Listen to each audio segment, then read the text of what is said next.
What is up, YouTube?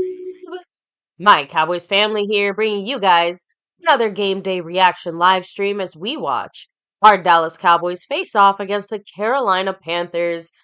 And it is a race for the bottom between both teams. So thank you so much for joining us here for our live stream of the week. It has been a very crazy, busy week. Mr. MCF is still not at 100% as well. But can't wait to, see how this game breaks down. And we do have a special, raffle that's going to happen at the end of this game. Yeah, guys, for the month of November, and we're already mid-December. We had a tough week, as far as getting on here early enough, but not, miss the usual crew here. So, catching on this from the Monday night game, 6 days later, here we are, getting ready for Week 15 against the Carolina Panthers. But I'm gonna tell you this, guys, playoffs, forget about it. No, some people still thinking, forget about it. No Trayvon Diggs, no Overshown. We're gonna talk about that and more.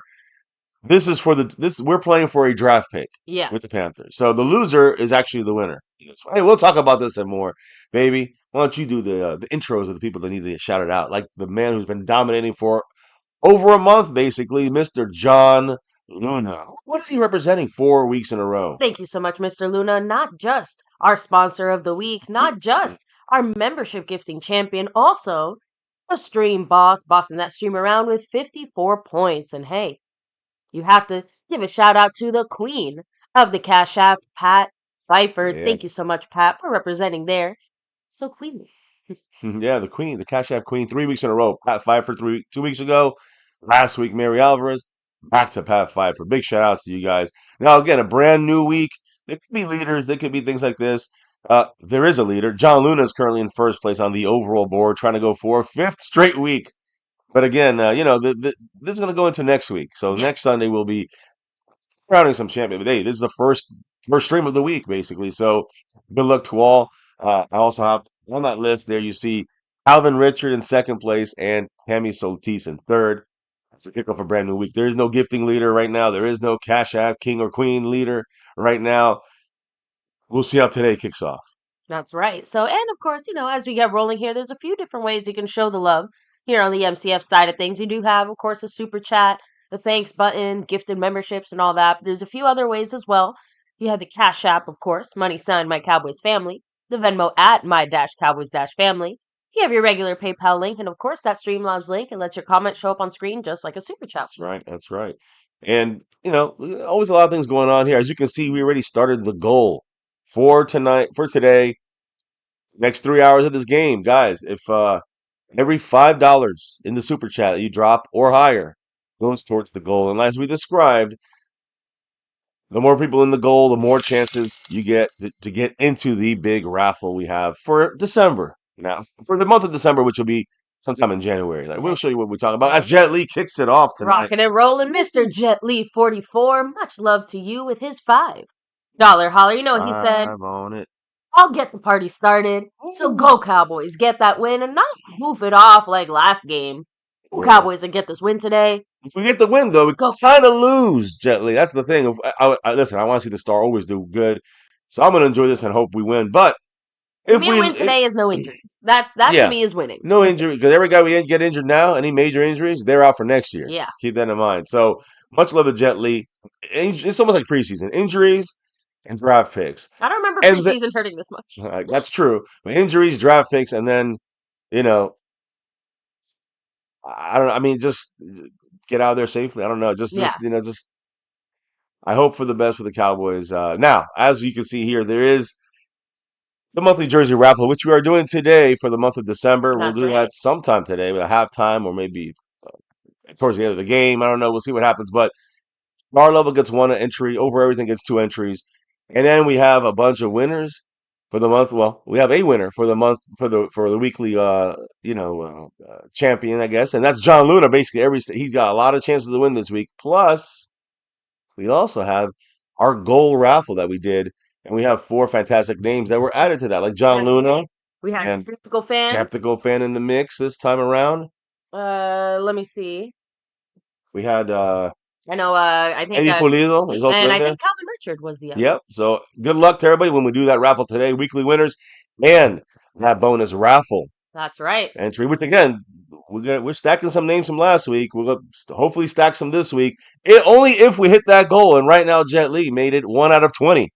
We need 19 more, $5 or more, and you get in there and a chance to get into this big raffle. We'll talk about that when we do the raffle later. But baby, we got some stuff to talk about now about our Yes, Dallas we Cowboys do. and also some people to shout out in the chat. Of course. So first of all, hello there, Mr. Jerry Yeah. Jones, who said, I told y'all, don't listen to my son Steven. He doesn't know what he's talking about. Oh, Dustin Roberts, what's up? Who asked MCF, are you wanting to win today? Or are you a best draft pick I guy? always want to lose. I always want to win. But losing it feels like it would be a win. I cannot root for a loss, but I definitely feel like a loss is better for the Yeah, I kind Cowboys. of said, I think we've both Yeah. accepted the fact that best draft pick is going to be the At outcome. That this doesn't point, mean we're yeah. happy about At it. this point, and all the injuries, I just want to get through the end of the season and finish it as fast as Of possible. course, extra shout out there, Mr. Gently44. Yeah. Much love to you. We have Unknown Ninja. Hey, Nice. I have a feeling there's going to be quite a few Cowboy plans So probably there's sleeping in the fans. so there's a lot of The bumbling and stands. stumbling going on for the Cowboys. Double R, salute to you. Skeptical fan said, here we choke. Don't forget to run the ball in the fourth quarter. Yeah, that's it. That's what if they listened to me last week, we would have won. They listened to me for 3 quarters, and we were going to win. Right. Scorpio, much love to you. He was actually first today. Way to go. Yeah. So let's go ahead, jump right into it. The Cowboys inactives. All right, baby. let's go. So Cowboys inactives, Tyrus Wheat, Ryan Flournoy, Cooper Beebe, Deuce Vaughn, Juanie Thomas, and Trayvon Diggs? Yeah. Hey, you guys, in case you didn't know, let me give you a quick update on Trayvon Diggs. Again, if you don't know, you're going to know now. It's not a good thing, and this is why partially we got to move on in the season. Trayvon Diggs, guys, hits keep coming for the Cowboys. Yesterday it was announced that Pro Bowl cornerback Trayvon Diggs, after coming back from an injury last year, torn ACL, Yeah. coming back from another injury this year with the calf, out. He spoke all week like he was going to play. He's out for this game, and he's going to have season-ending knee surgery. Incredible, unreal, That and escalated very disgusting quickly. luck, unluckiness for the Cowboys on the injury front again this year, really, but again this week. And he spoke the whole week that he's going to play, and all of a sudden requires knee surgery, out for the season. A team source says he injured his knee again on the Monday Night Football game against the Bengals. Season-ending second year in a row prematurely.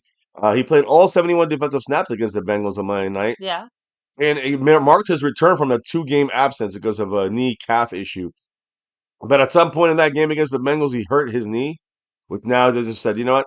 Season ending is what we need to have here. In total, Trayvon Diggs is missing 7 games this year. I mean, he's at the end of the last 5 games or 4 games, and of course the other ones he's missed already. And he missed 15 last year with a torn ACL. All this on the new contract, by the way, which is never a good thing. And some really bad additional news to that. So we still don't know 100% what the knee injury is.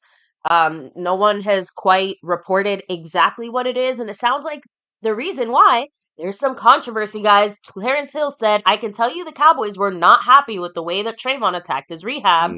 Says that the knee injury is serious and affects the 2025 season. He's in danger of not playing next year, like at all. Yeah, again, not at all, or even missing some of the season. Although for sure. Stephen Jones said right before the game started with a quick interview, saying that they were expecting around 8 months as the timetable for his return. Christ. But it sounds like internally they are not happy. Yeah, but 8 things. months, that means it's 10 months for the Cowboys because Stephen Jones always gives us the bullshit. So we might lose Trayvon Diggs a third More year. than halfway through the season. Guys, we missed him a whole year last year. Basically, he played 2 games. This year, he's missing 7. Next year, he may be missing another 10. I don't know. And who knows if he'll ever be back. But we paid him a shitload of money. Wait till the last second and, keeps costing the Cowboys every single year. That's one guy hurt. We know the other guy that got hurt in the Bengal game was Overshown, and it was a bad injury. We knew it was going to be ugly. It was even uglier than ugly. He tore 3 ligaments in his knee, guys. He ruptured several ligaments.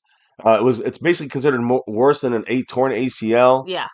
So again, he's going to be out for the rest of the year. Obviously, the only happy news is that there's no nerve impact or damage. Yes, a significant news. A significant time of recovery is going to be needed after surgery. Again, like you said, no nerve damage, so not like Jalen Smith endangering his career. But basically, he's going to start 2025 on the PUP list. He's going to have at least a 9 or 10th month rehab with the hopes of being activated in mid-season. Another guy we lost basically 3 years in a row. He'll be the 13th player Diggs is the 14th player on injured reserve. Joining, Dak, Zach, and a bunch of Dak Prescott, Zach Martin, many others. Overshown finished with 90 tackles, 5 sacks, 4 passes defended, an interception, a touchdown. The only player younger than Overshown to do this in the first 13 games of the season is Brian Urlacher, the great. Yeah. So again, Overshown is the Cowboys' second leading tackler. Just became the third Cowboy since '82 to get 5 sacks, interception, fumble recovery, joining DeMarcus Ware and Greg Ellis. He said, DeMarvion Overshown said, quote, wouldn't want this for anyone else, one of God's toughest soldiers. Keep me in your prayers. With new goals comes new obstacles. I believe in pushing myself to the limits and never stop chasing what's meant for me. I woke up this morning, and that's the only motivation I needed. I'll be back. So we hope, Hey, I obviously think the he best definitely for has the Mr. right Overshown. mindset to For get sure. through this type of injury As we and kick come off, out on the other side of it. yeah, as we kick off the game, we're going to snap the camera on real quick. Cooper Rush taking the field. Cowboys get the ball first. And I don't care about the coin toss. It's irrelevant at this point. But Cowboy players who have missed at least 4 games this year: Dak Prescott, Zach Martin, Brandon Cooks, Micah Parsons, Marshawn Nealon, DeMarcus Lawrence, Trayvon Diggs, Kalen Carson, Sam Williams, DeRon Bland. With all the bad luck on the injury front, Cowboys 5-8. That's partially why it's an accomplishment for Mike McCarthy. Anyways, the game is on. We run the ball with Rico Dowdle, which is one of the keys of the game, It is is. to run the goddamn ball. The Panthers suck at the run, maybe as bad as we are on the run game, stopping the run. So we got to run. And we also got to throw on the camera, guys, That's right. so we can get this thing going and rolling and saying hello right here What on is my up, Cowboys MCF family. family? So, something really interesting as well. So, as you guys know, Cowboy fans, we represent everywhere. Usually, this type of game, absolutely full to bursting with Cowboy fans. The stadium is empty as shit. Yeah, both teams Like, are playing for extremely empty. teams are playing for a draft pick. Now Rico Dowdle running up the middle, gets a first down and more. He's got about Hey, there we 15 go. yards on 2 carries. And like last week, you guys said in the chat, we need to run the ball. We ran the ball last week. Honestly, controlling the game, running the ball, like we were saying, that was one of the keys against the Bengals because they had injuries up the middle, Yeah. run stopper injuries. And we stopped running the ball in the fourth quarter. We had a chance to really end the game, control the game even more so. But then this week, again, the Panthers have a very bad run defense all across the line. They do, and So, they're setting up for another run. well, we're in shotgun. So anyway, Tripp's right. So we'll see. We're trying to look like we're going to throw and see if they will lighten the box so we can run. And they're not lighting the box. They got 8 in the box there, 7 in the box. So we are going to run to the outside.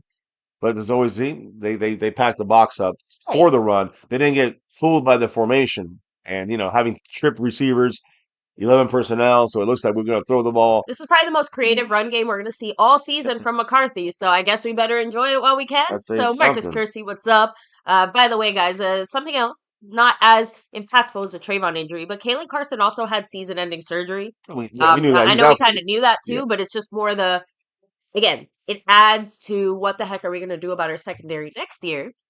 We're going to talk about that in a little bit because Stephen Jones actually spoke earlier this week about how we're going to handle the offseason. Cooper Rush looking at him and gets the ball right to CeeDee Lamb. And it's a big, like, 20-something yard. Yeah, that was a 20-plus yard gain right there. Cooper Rush, it was a one-on-one coverage. Easy. It's a flag, unfortunately. But an easy look there. It's coming back. Yeah. Cowboys. No wonder. How can you...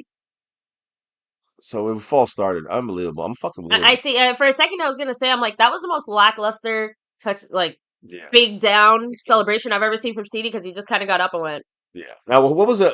I don't even care about this game is going to be a disaster for us. Right. I don't know. I know you got some info on some. You did the inactives. No, you didn't do the. You did the. I didn't do the Carolina ones. Well, okay, but you got ours. More important one. So Stephen Jones, like I said, guys. So Stephen Jones said, to me, it would be irresponsible if every year you don't look at the full body of work and the big picture of how these guys fit into that big picture and how we want to think about our team in terms of the big picture. What is the reference to? So it's in reference to the offseason as far as signing our big players, getting free agents.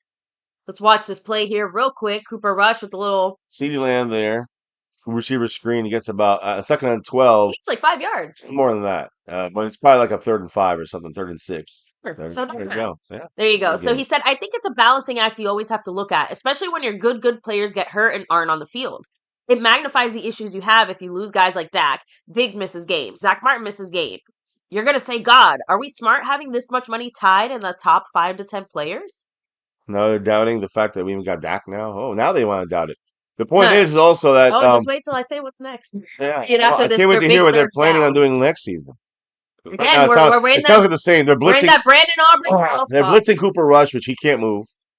So they lose. We lose about 15 yards on That that was the sack. lamest sack I've ever Cooper seen. Rush can't move, so he's like a fucking statue. So Steven, like we said, Cooper Rush is a great third stringer. Oh, fantastic, the best. He's an immobile second stringer. Yeah, we didn't even say what jerseys We we're wearing today, did we? didn't Real get a quick. chance. There you go. In case anybody was wondering what I'm voting for today. Pushing for Trey Lance over there, the wife. Why not? And and get Steven Jones' ugly fucking face off the screen. I'll tell you who I'm gonna play here. We're punting here, by the way. Last time any punting went on, another embarrassment for the Cowboys. I'm gonna explain about that in a minute here. It's probably perfect timing for this. I gotta get Steven Jones off a goddamn screen. I'm gonna punch my screen. You got 1,000-yard stare now when we do punts. Well, he didn't go out of bounds. He did not. Oh, we still locked it. We locked him in that corner. I guess we finally got him there. Good slam down there at 95. He only got an extra 5 yards. 85. I was going to say Noah Brown. LT, Queen and King, much love. So I do want to say something here real quick about that punt situation. Because we just saw a punt. Listen to this, guys. Mike McCarthy. Mike McCarthy, and I'm going to put his big fat ass on the screen because he might be our coach again for another couple years. Mike McCarthy was asked after the game last week against the Bengals about that block punt. A lot of people were saying, why do we block the punt? Why do we go after the block punt? That's stupid. The Cowboys did not go after that punt with a block punt scheme there, a block punt kind of call from the sidelines. The play was a regular punt return. It was supposed to be set up for a return for Turpin.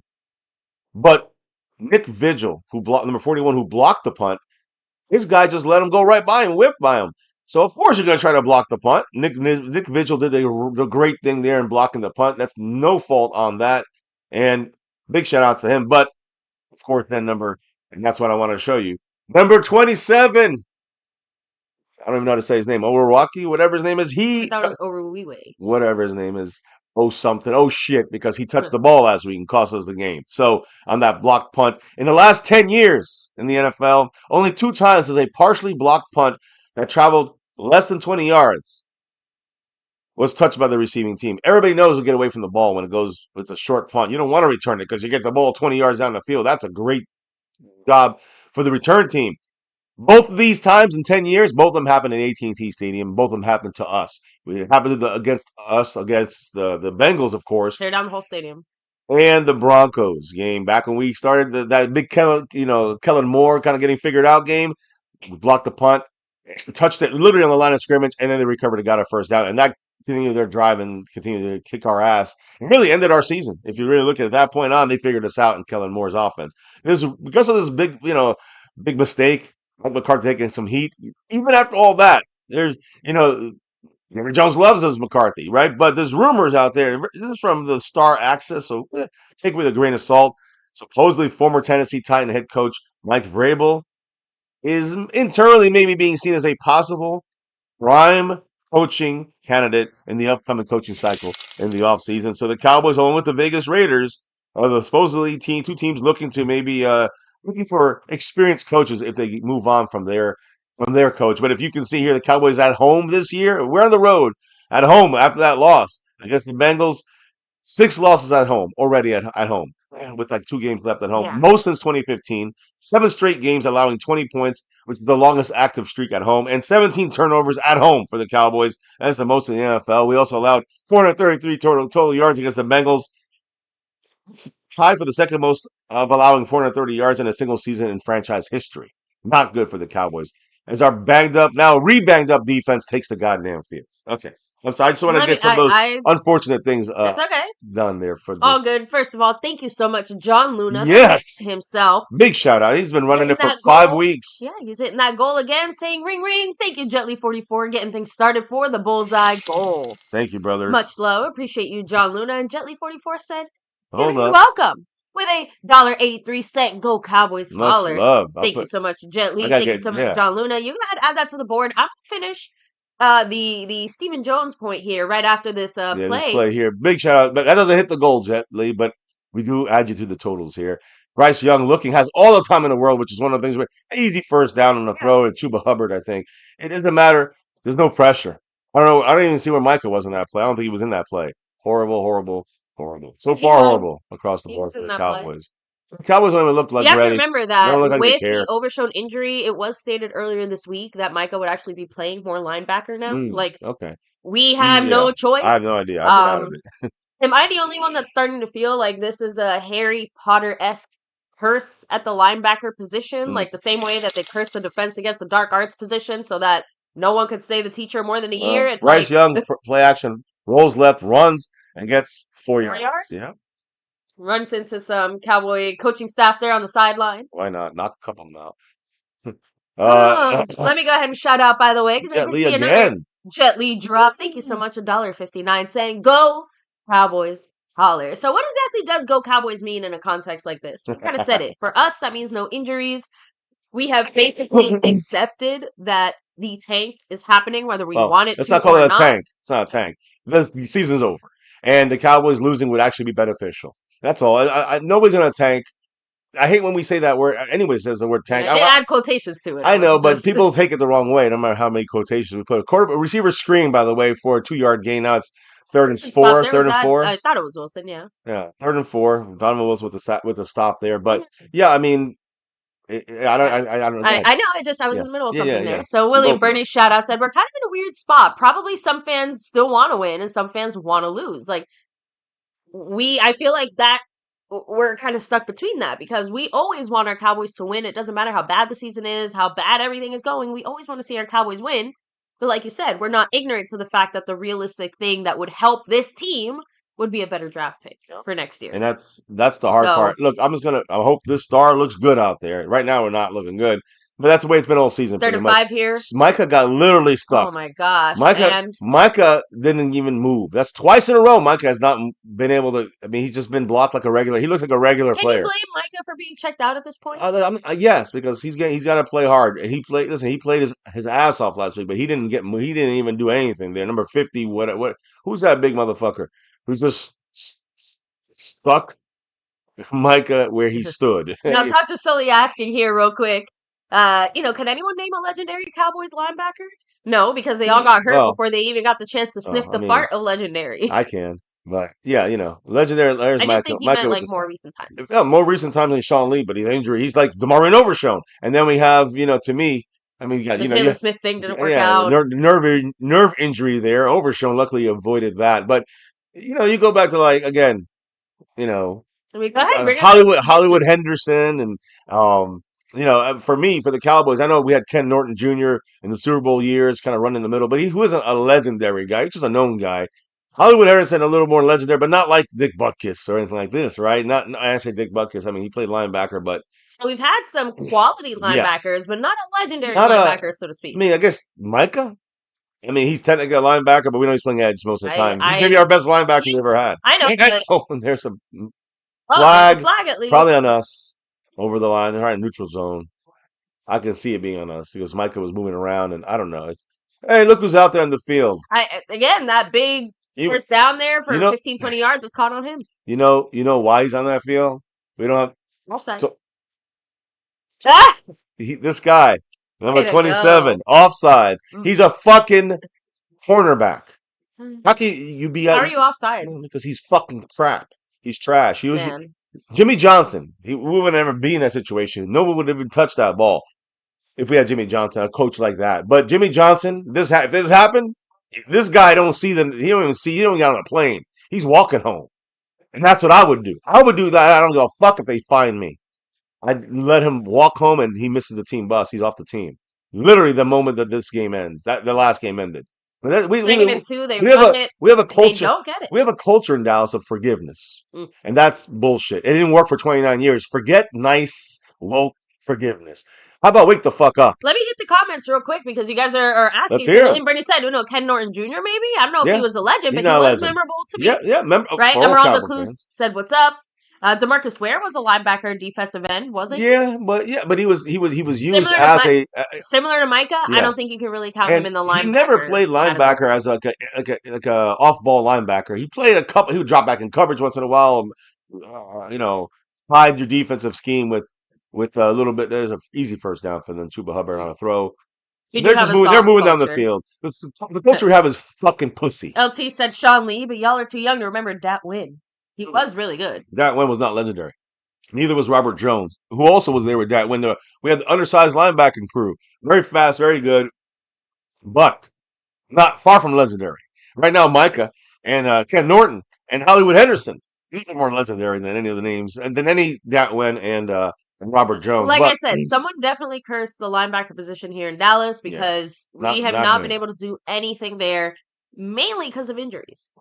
Goes So back to Sean Lee. So a little weird double reverse you hitch. go left, they go right, and now Bryce Young helps block. And They get a 3 yard gain, 2 yard gain on a 5 yard a loss. 3-yard loss. Yeah. Hey, but look who got the tackle. At least he can Way to go. tackle. He can't touch the goddamn football line up in the line So of scrimmage. I'm gonna go blow my nose real quick, Yeah. and then as soon as I get back, I'm gonna touch on What the else was said? finish Stephen Jones's point. Yeah, Because we'll get to him. I know you kind of interrupted me when I was in I the middle know, of it, I and I know. didn't Hey, want to like. Marshawn Nealon just cannot. He did not set the edge on that one. He was very good at setting the edge, but it was more like 35 Lou Fouls at the edge. More like the edge set him there. Yeah, but Lou Fowl was there to force him and behind him, force him back into Nealon, and Nealon missed it. So that's an unfortunate. No pressure again for Bryce Young. Easy pass, but he did catch it. And that's Thielen, who's like, oh, no, that's not Thielen. That's number 18. Anyways, look, I wanted to, since this is going to be a game where they catch up on some of the news. Well, baby, that was a large blow over there.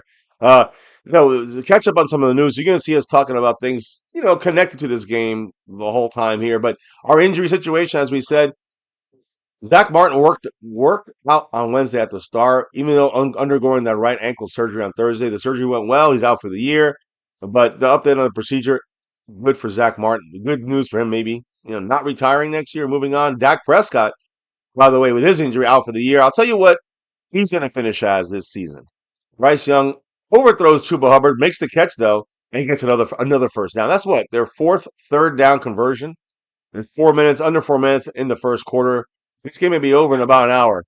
Yeah, this game may be over in an hour. But the way they're just they're just doing basic shit to beat us. Basic shit. We have nobody that can cover, though. We have nobody that can play defense. And if you pick the Cowboys in this game, I'd say you probably made a bad choice. Dak Prescott is going to finish this year, or has finished the Dallas Cowboy leading passer in each of the last 4 years. The Cowboys have not had the same quarterback finish as the team's top passer for 5 years in a row since Troy Aikman did it from 89 to 2000. In that span, he did it Dak's 5 the times. problem, right? Hold on, another 11-yard run from Chuba Hubbard and first down. The thing is that Dak's done it 4 years in a row. All right, Dak's done it 4 years in a row. No one's ever done it 5 years. I'm sorry, no one's done it 5 years in a row since Troy Aikman. Cooper Rush still needs 788 yards to finish this year as the Cowboys' top passer. He would have to average 197 yards across the last 4 games to basically reset that streak counter for Dak. What I'm trying to say is, I don't think he's going to get 200 yards passing a game, You'd have to which means Jameis Winston and basically just throw the ball every which way every time. And he's done it a couple times, but I don't think it's going to happen with the 4 games we got left. And also remember that. Hold on, Bryce Young rolling out all the time in the world. And there's Micah, but he overran him. Even Micah got overrun. I'm telling you, Micah. Fumble! Cowboys ball. Hey! I mean, that was nothing we did. I think he just dropped the ball. I think he just fumbled it. Maybe. We're going to enjoy a lucky it's our ball. break Cowboys ball. Marshawn Nealon recovered it. I don't know if I looked away because he faked Micah out. Micah went flying out of bounds. He just stopped running. With a Lua foul? Yes, Lua foul knocked it out. You know what? I've been telling you, Lua foul is a key player in this upcoming season. He's a linebacker, by the way. Fine. Love you too. He's a linebacker. What show was that we were watching earlier this week? It was like the Sounds Browns. Yeah, no. I thought it was Hard Knocks. Yeah, it was Hard Knocks for the AFC. So the thing is that there was a Cleveland Browns veteran that said something that I thought was very true to the young guys, basically saying like, look, you're still playing, like what you're playing now, you're playing for next year. Teams are absolutely watching this tape and trying to figure out, are you part of the problem or are you part of the solution? Right. And Liu Fowl is absolutely trying to be part of the solution. Yeah, okay. Give him credit there. Now, Micah giving up here, I have to be honest. I'm just saying, let's be I'm going to call it what it is. Micah played his fucking heart out last game. He was literally crying as he left the field. He's decided to clearly hold himself back emotionally and physically. And also, for the rest of the season. Don't know if the coaches are saying like, don't do Take your Micah, easy, yeah. Don't do your Micah Parsons thing. We can't afford to have you hurt now. We're going to need your linebacker a little bit today. Okay, so then real quick, shout out Cowboys Abroad, much love to you. But then, what do you think about this quote by Stephen Jones? Who said, "Obviously, we're totally in on Dak and CD, but after that, then you still have to shape things, including Micah. But Micah's a great player. You don't do well in this league letting guys like Micah usually leave the house. And of course, he was straight up asked, like, okay, like, could Micah be traded? Stephen Jones said, we love Micah. I can't imagine there's a scenario where he's not wearing the star on his helmet. But as we know, it was a long week. And multiple other comments made by both Stephen and Jerry. They're obviously trying to, like, just spread, like, we already see what's going to happen during this offseason. Is Micah going to be traded or not? It's going to be the topic. So, I would say you heard it here first, but let's be real, guys. Is this any different? Stephen Jones also confirmed we're not really going to do anything different this offseason that we did this past offseason. It's going to look very similar. Yeah, so guys, what does that mean? That means the Cowboys are not going to be spending. I know Mark Hovsepian on some of you guys. We're going to get this guy. We get that. We'll get. I've done it. Oh, look at these 5 guys. We're good in free agency. No, not even dream about it. We get an Eric Kendricks next year type guy, and that's our best player. We're also not that we get from another team. Yeah, we're also. I mean, that also lets me know Micah does get any kind of contract or deal worked out, or even a franchise. I don't know. My point is, whatever they end up doing with Micah, it's going to happen like the day before week 1. Probably the way they do it. Look, at least Lua Fowles is a happy thing here. Again, young guy at linebacker. We need, and everyone's down that. I'm the only one of the few that said I like this guy. He's got that overshown Micah kind of attitude as far as explosiveness and that wild way of playing. The thing is, he reminds me with his hair of Kalamalu from the at linebacker rather than safety. By the way, the only person that's not pissed is Jerry Jones. You know why? Because Forbes has listed the Cowboys as the most valuable professional sports franchise. Big shocker. For the 9th year in a row, Cowboys are worth $10.1 billion with a B dollars. Of the 10 most valuable teams, the Cowboys have the second largest drought for an appearance to a championship game. And we have the 4th largest title drought for being one of the most valuable franchise in the league. Oh, Larry, what's up, man? Long time no see. Hope Larry! Well. He said Micah heard the Lion King was bringing Mufasa back. I guess this makes him the Lion Cub now. Oof. Again, there you see a little play action. You're seeing Cooper Rush on a rollout and throws a horrible pass. That pass to Ferguson, but it hit him right in the chest. It was catchable at that point, and he dropped it.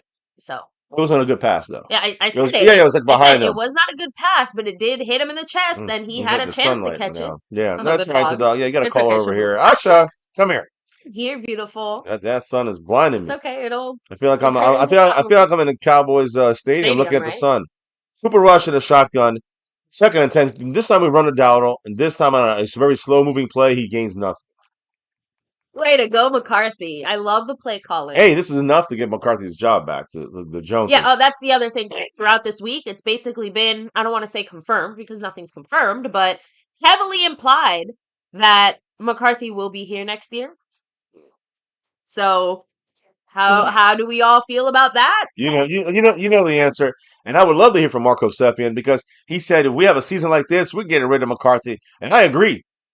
But now it sounds like it doesn't matter what we do. Yeah. The Cowboys are never getting rid of McCarthy if it makes Jerry Jones look good. If it makes him look like he's a genius. Because look how all these injuries, look how good McCarthy did. Understand how that makes Jerry look good. People rush with a noodle arm throw, incomplete. Damn. And it was that one was, okay, you got to get the dog out of there. I can't deal with her anymore. Yeah, no, I know. I'm just saying, like, I can't. I literally am getting a headache from the sunlight right in my eyeballs. Jerry Jones is to tell you what it means. You could close the drapes better, I think, too. That's the thing. Here, I'll have to. Yeah. So either way, right now, Cowboys get ready to punt once again here as we get to the end of the first quarter. Maybe you can close the all right. You're missing what I was saying. I meant close the drapes, like the actual. Oh. Okay. Yeah. Maybe that's the whole point of my life. All right, and we'll probably need the up above our like. Oh, they're coming for the punt block. Anger boots it. Good one too. 70-yard punt basically, but they have a good return of opportunity here, and the flag as well. Let's see what happens. But yeah, the Cowboys, they're at the 35, 40-yard line, but yeah, they are. We'll see what the flag is. It looks like it was a gunner situation. Number 29, CJ Goodwin getting blocked in the back. So it's on the Panthers to go back. By the way, speaking of our defense now on the field, Linville Joseph, who's our defensive nose tackle, one of the few, I guess, help players. I mean, I see him in there. He's a run stopper. I see him never getting pushed backwards. He's not a Dontari Poe, but he ain't doing anything out of this world. This is not about his play. Linville Joseph, guys, had his Minnesota. Remember, he played with the Vikings. He had his Minnesota home robbed on November 18th. And the NFL and the FBI are currently still investigating a series of robberies that have included players like Joe Burrow, Patrick Mahomes, Travis Kelce, now, of course, other players like Linville Joseph. These crimes are suspected to be linked to a South American crime ring, which we discussed in the past. But Linville Joseph, a guy involved in this attack, I guess you can say. Hey, here's Lil Asha, calm down. Hopefully she'll calm down now with her cowboy jersey on, right? Repping this jersey, repping that star. There it is. Yeah, Cowboys. So Let's go. So, Cowboys leash the most. yeah, that's her. That's her. Seabass in the house. What's up? Basically, yeah, who can tank in the most embarrassing way? That's the game we're watching. Yeah, and again, I'm going to say this, Seabass, everybody out there. I know I hate using the word tank. Tank is not what it is. It's just play with your shitty players, play with your, backups and third stringers. You're probably going to lose. And we're not doing that on purpose. If we were doing that, implies intentionality. If we were purposely benching everybody, if we purposely benched Micah, then I'd say we're tanking. We're not tanking. We're just trying to lose normally. We're trying to win. The team is trying to win. This is organic, free range, GMO free losing. Every single player in this team cannot be bent. There's no tanking in the NFL. The reason I say that is because every player has contracts. They got to hit incentives. They have, they're not going to stop playing because the season's over. I mean, Micah's maybe hit his incentives, but my point is, it's hard to tank in the NFL because the players are not going to want to sit for the team. They want to play because they got to get either their resume ready for next year. Get some good footage out there for them. They're playing on for a contract still. Yeah. They are playing, to hit incentives on their contracts. So just tanking is like the word. I don't like to use tanking ever. I tell you, it's the second time I understand the ease, Seabass, of saying tanking, but it's not technically a tank. Tank is we have guys that are healthy and we just bench them. That would be tanking. We literally have guys that don't have anybody left. Again, it's a natural it was losing. No, it's like I said, it's a natural tank because we didn't bench our players. They basically got moved to IR. Like we didn't do it on purpose. Real quick, Tuck to Sully said Dallas needs a real, honest evaluation of their players in the offseason and remove the crappy players. The problem is those crappy players come with very nice price tags for the Joneses who are very interested in bringing back the cheapest guys. The biggest problem is the fact that the Cowboys won't bring anybody because of these guys. Everything is stopped because of these. We don't get the guys we need because of these guys. And to be fair, as we watch Bryce Young dump it down for a 4-yard gain on first down, 2nd and 6. One thing that Steven isn't wrong about that he did say is, it is really hard to win games. It is really hard to manage an off season when like 50% of your cap money is on IR. Like, no one is denying the fact that when you have your highest paid players and they're all hurt, every single one, it does put you in a bind. Yeah. But the way that happens, like, it didn't just happen out of nowhere. It happened because that's the offseason. Donovan Wilson with the tackle there on the run. By the way, Donovan Wilson, again, is like the only dude who's out there actually trying to make, like, stops. I mean, he's stopping. He's doing a great job on the run support side of things. Which is where maybe his best qualities lie. A great job. Basically telling the players it's okay to quit on the season.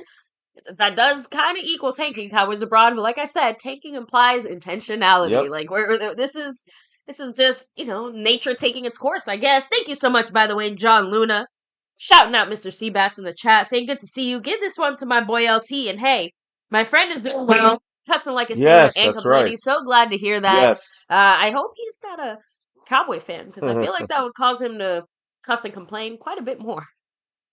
But so glad to hear that your friend is doing well, John Luna. Full start on Carolina, and yes, we heard about that from last week. We knew that you were there, and we knew it was going the right direction. We're just very happy to hear. I know we weren't live this week, but we're happy to hear that he's on his way to recovery and doing good. I've also seen a few comments in the chat, by the way. Like, I think I said it, like, don't forget the crappy coaches.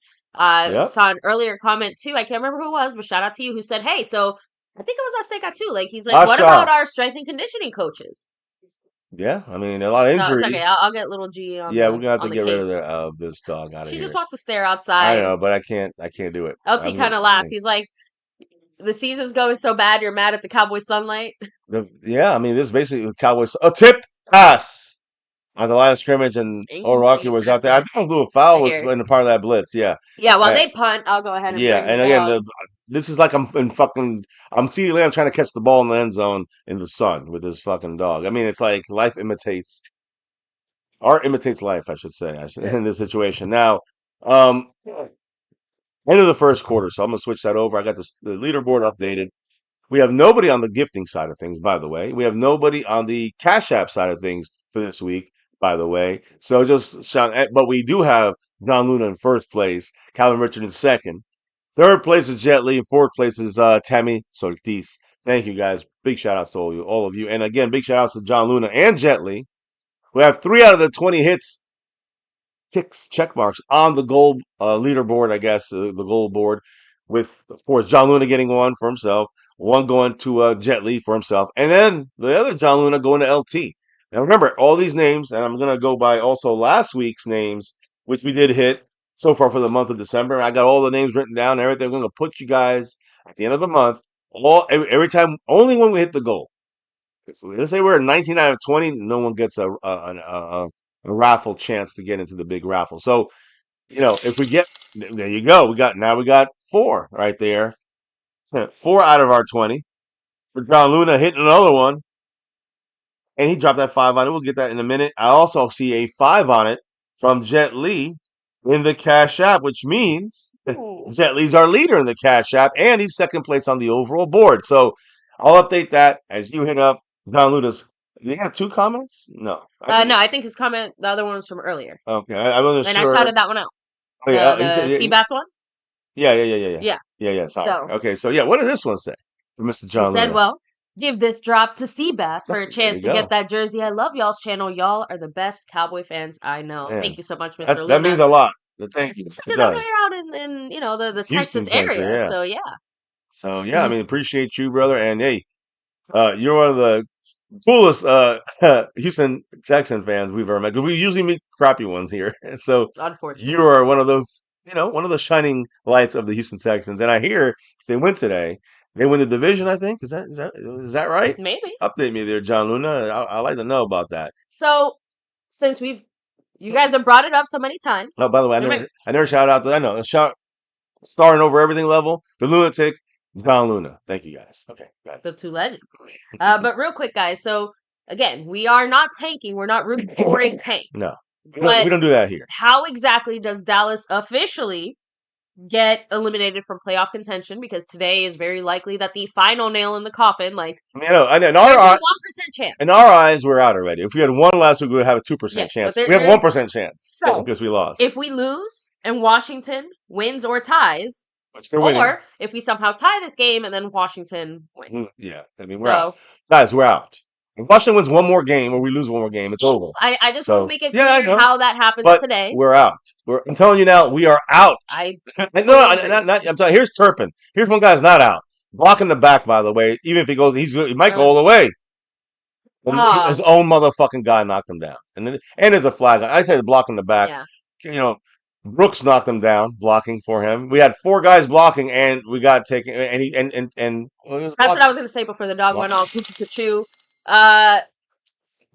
Strength and conditioning coaches. You guys are saying like not just fire the regular coaches, but should we fire the strength and conditioning coaches? Fire everyone. Everyone. No one is going to get fired, but I would fire everyone. Thank you again there. Mr. John Luna said, I'm not done showing the love and giving the love there. Much love. He said, give this drop to Aztec Aguilar 4 to have a chance to get in that jersey raffle. Thank you so much, love Mr. John Luna. By the way, we're 5 out of 20 there. We're quarter of the way in. Hey, we're a quarter of the way in the game. It's a second. I have first quarter. I'm all behind. Second quarter right now. Over. Yeah, I know. 10 seconds. I had my break. We'll cut you a break. That was we started at first. But by the way, like I said, illegal block in the back. Yeah. So running it back all the way would have been a waste. Great catch. Yeah, it would have just hurt more emotionally to see him run it all the way back and not get those points. Yeah, I'm glad he didn't run it back. We did have a chance to take the half on Jet Li, but no, that chance was only... We didn't have a chance because their kicker knocked Jalen Brooks back into Turpin and whoever else blocked in the back. This team is undisciplined. We have second and third stringers. We're not going to win this game, and we're not going to look good winning or losing this game probably. But hey, the closer we stay in it, a little confidence builder. These guys are playing for jobs here on this team and other teams. They're playing for next year.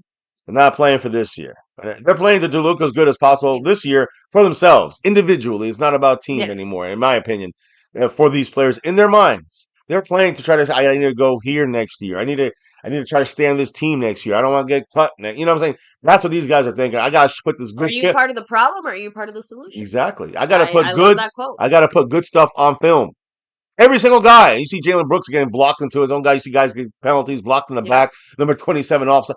That's the guys that won't go on other teams. And he can run down finally against a shitty. I got to get into this a little more in the second quarter. We have not run the ball, I think, nearly enough, which is kind of crazy. It kind of takes me to the key. One of the keys to the game in this game is running another flag, by the way. The Cowboys got to run the motherfucking ball more often. Guys. So Terrence Steele helped, the veteran. He's the only veteran we got left up there. Listen, the thing is, running the ball, guys. First of all, the matchups with Carolina is the only time all year we've actually had kind of like a little more of an even matchup in a lot of categories. We usually are just overpowered in every category. That's why 5 wins is. For this year, it's almost incredible. But running outside the tackles, designed runs, these are the ways the Cowboys can overcome maybe any kind of Carolina points. You know what I'm saying? We need to run the ball specifically to the outside and specified design runs. Off tackle. We do a play action. Is that Ferguson? That's Ferguson for a 4-yard gain. So 2nd and 12 goes to 3rd and 8. Trash. But 3rd and 8 is manageable for maybe Dak. Not even manageable for any quarterback, but Dak he's one of the better quarterbacks in that. Keeper rush, one of the worst. Now, Terrence Steele again. What did he do? I don't know. He's just probably from the last play. Passing wise, the Panthers have a very good passing defense, but it's not over. They're not overpowering. The only thing they're really good at is quick passing and defense. Everything else, they're just a little better than us. The only thing we're better than them is pretty much against any other team is versus the blitz, and that's only by like 1 or 2 spots. So our offense. Are you saying these teams are well matched right now? I'm saying that we need to find a way to use the running game. And here, we're through the ball, receiver screen to CeeDee Lamb. Let's say, who needs to run when you got CeeDee Lamb? First down, Cowboys. He does this. Boom, first down, Cowboys. Actually, I love he did do that. He did this. Yeah. A little lackluster. He can't do that, though. He does this, he's in trouble. You remember that Key and Peele skit where it's like the thrust? It's like, you only get 2. The third one. Penalty, right? Like, anyway. So, not exactly a happy situation right now for us, but as we're looking towards the future, I thought it was a really interesting comment that Mike McCarthy made earlier in this week about Tyler Guyton, just because he obviously is, not having a great start. He isn't ready. Remember, he played as a right tackle throughout college. He's still getting used to that left tackle. The Cowboys always anticipated that there would be a transitional period, and actually McCarthy confirmed that if Chuma Edoga didn't have that foot injury week 1, Tyler Guyton would not have been the starter. It was always initially planned to be Chuma Edoga transitioning into Tyler Guyton. So keep that in mind. But basically just saying that, think of players like Bryce Young or other players that, it takes time to develop players. Not every player is just a plug and play. But, Tyler Guyton has shown really good progress, but injuries have held him back the most. Every first year offensive lineman, or every first round pick offensive lineman has been a fucking superstar for us. Yeah. Except for Tyler Guyton. Because of injuries mainly. Injuries, actually, he even said that injuries was the biggest thing because it stopped him from getting the type of snaps and reps and practice time needed to get to that on the left side. And that's the thing, though, that it's not just Tyler Smith was a left tackle, but he moved to left guard. He was a left side player anyways. This is different.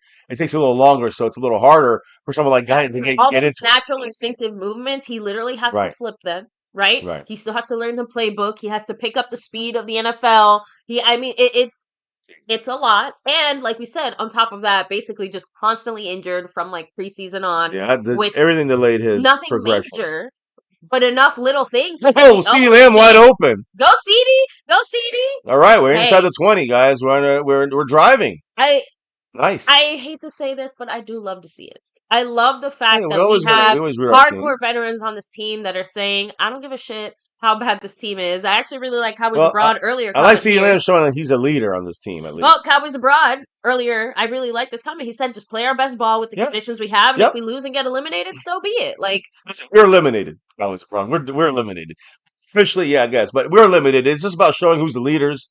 CeeDee Lamb's putting, he wants to hit some incentives on his contract, so just don't forget that. But I'm sure it's also being a leader out there. Zeke, by the way, for about 4 yards. We've seen him 2 runs in 4 weeks. For 2 runs in 4 weeks for Zeke.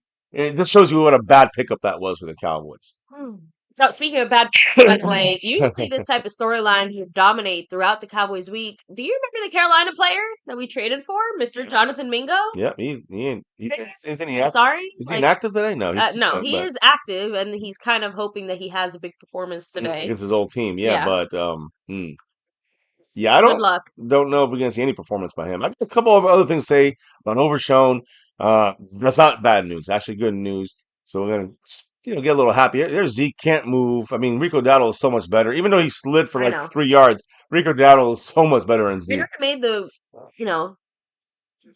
joke when we saw the Overshown injury. I'm like, oh, he hurt his MCL, his ACL, his PCL, his CVS. Like, that type of injury looks like he tore every ligament. Yeah. Like you said, it turns out that he did unfortunately injure all 3 ligaments in his knee. Ruptured them. The initial prognosis was that he was going to be out for talking like an 18-month type of crazy ass. Now it looks like 10. Which means he comes back at the end of the year. Exactly. Next year. So just saying that, at that point, that is actually positive news. Yeah, but I'm going to explain more positive news. 3rd and 4. We're on the 14. Cooper Rush going for the end zone. That was actually not. Oh, CeeDee Lamb with the catch. I can't. That's what I'm talking about. I was about to say, I'm like, that was a bad pass by Cooper Rush standards. No, well, even though it was absolutely horribly behind. It was a bad pass, but I said by Cooper Rush. I know Cooper Rush, but still, it was a great. It was a much better move by CeeDee Lamb to adjust on a horrible pass thrown on his left shoulder, outside shoulder. But it was low. It was noodly to the ground. Did he make the catch? He did. To CeeDee Lamb. Did he hold it all the way through? That's it. He cannot touch here when he rolls over. But it was just another. We did this a couple of times. Last week, we got a wide open touchdown for CeeDee Lamb in a similar kind of play. He did a post rather than. Great job, though, Cooper. Or with, sorry, not Cooper Rush. Yeah, not Cooper Rush. CeeDee Lamb. Cooper Rush put it in the area. CeeDee Lamb made the play. Here's Mr. Aubrey with the extra point. Knocks it through, never missed again. Thank you, by the way, Mr. John Luna with the $5 holler saying, "Get disrupt to Jessica." Would it be fair to compare Cooper to Jason Garrett? Good backup quarterback, but really a starting quarterback. No. Cooper Rush, not a starting quarterback. Jason Garrett, never a starting quarterback. He was a guy who can manage you for a couple games. The way you kind of like Cooper Rush. The way you can compare them as gingers who have disappointed in Dallas. See, I agree with what he's saying. The comparison between both of them, they're similar. That you meant, but not that they are starters. They are not starters. Ways. They are okay backups for a couple of weeks under the right coach. CeeDee Lamb got that touchdown, meaning King. So again, a fantastic move, some great football awareness by him because Cooper Rush threw that pass wobbly, short, and too much to the right, and CeeDee Lamb still managed to have enough awareness. He adjusted in midair, and that's 2 out of 3 plays he caught in this drive. He adjusted him to Cooper Rush's shitty passes because he had to. Again, he was like turning sideways and backwards and kind of falling. And the ball was short and low, and it was very badly thrown. It was, again, that was a good catch, a good pass by Cooper Rush for Cooper Rush's standards. That's what I'm saying. Like what I'm trying to say is even for Cooper Rush's standards on a fucking 15-yard pass, it should not look like that for an NFL quarterback. That's a noodle arm. He has a weak arm. I'm not saying Dak's worth $60 million, but Cooper Rush is definitely not. Never be a starter. Paying him is still too much. Well, it's not even that. It's just like you pay him $2 million. That's great, but he's not worth. I don't want a $2 million quarterback that throws like that. I'd rather have a $60 million quarterback that is consistent in the way get you back in games. Now, Dak had a bad year. I know he had a few other things he wanted to mention. But before this game, as I said, Trayvon Diggs was yesterday announced basically season-ending surgery. But the good news, I guess, I don't know if it's good or not, but it's season-ending surgery on his left knee. The repair on that torn ACL he suffered is intact. Okay. But this is a different issue. Diggs is dealing with a knee cartilage issue, not an ACL or any kind of thing. So he's so far, the reason what happened there, that's the most information we have. It still hasn't been reported exactly what his injury is. It was confirmed that there wasn't like a scope situation. experienced swelling in recent weeks. That's why he missed 2 weeks, which led to more evaluation. He played last week and banged it up again, and swelling continued. Decision was to shut it down and go to surgery and call it a year, which is the right thing to do because the year's over. With Diggs out, the Cowboys elevated Andrew Booth. He's on the field there. Yeah. 25. He was activated from the practice squad. Elevated. I'm sorry, not activated. Elevated to the practice squad. Dakota Shepley. I know you talked about some people that are out, like Cooper Beebe. Shepley elevated from the practice squad as a backup center because now we have Rock Hoffman back at center instead of guard and TJ Bass at guard. No Cooper Beebe means that's where Hoffman will play. TJ Bass at guard, and Dakota Shepley is now the backup center for the Cowboys off the practice squad, elevated for this game. So I just wanted to clarify that too as well. The Panthers, they had a couple guys they moved up, but it's not really their moves. I guess you could say it's more about running back issues with Chuba Hubbard's playing great for them. Okay. And what was the other guy? I gotta find it. I'm sorry, guys. So, by the way, Hustle Daily 420. There he is. Dak, Dakota Rain Prescott. That's who. I can't that touchdown pass made you say Dak Prescott. Who? Yeah, then I have some beachfront property in Kansas. If you think that was a good pass, then Dak must be Joe Montana. Yeah. Now, 1st and 10. It's a run to the outside, and we did not slow. It's a zone run, easy, 8-9 yard run by Chuba. Who's that? No, by Boone. Oh, that the guy I was going to mention. Thank you for the segue, Carolina. The Carolina Panthers announced yesterday that they elevated against the Cowboys 7th-year running back Mike Boone. You just saw him run the ball there. Number 34. He's 29 years old. He played with the Vikings, the Broncos, the Texans. He rushed for over almost 600 yards. And 4 touchdowns in his 66-game span. He ran for 76 yards last week and a touchdown on 18 carries. I'm sorry, in the preseason total, not last week. He didn't play. He just joined the practice squad at the end of August and just got activated. Here's Boone again, first down for him. A practice squad running back, currently with more yards, I think, than Rico Dowdle and Zeke combined, because we don't run, they run. So he's going to provide depth at running back. They had season-ending injury to their rookie, the guy a lot of Cowboy fans wanted, Jonathan Brooks, running back. He's out for the year, season-ending surgery. He re-tore that ACL in the right knee in that loss to the Eagles last week and placed an injury reserve. Just saying, that's a big loss for them. That's a running back who was injured in college. That was a big scare. He got injured again in his rookie year at running back. A weird little dump down play for like 5 yards. Yeah, Thielen? Thielen gets so it's about what second and 5. Oh, sorry, I am backstage here.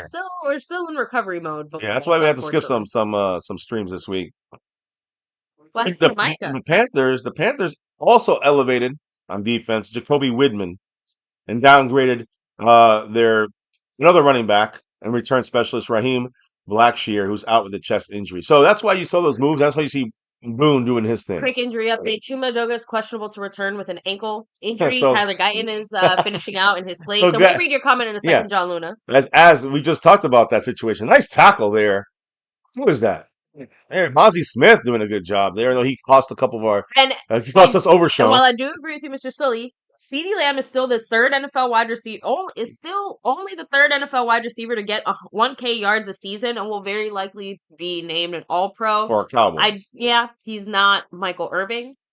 He's still a top receiver, a number 1 receiver. Oh yeah, he's a top 5 receiver. He's that guy. He can get it done. He's a top 5 receiver in the NFL, and he is close to Michael Irving. But let me go ahead and read Mr. Sully's comment. Des Thank you Bryant, so much. He said, "Give this drop to Mr. Sully. Meant to say Cooper and Jason make good backup quarterbacks, not starters." Or Jessica, please call me Joe. We're all fam here. So interception. Hey, Kendricks. It was off a tip.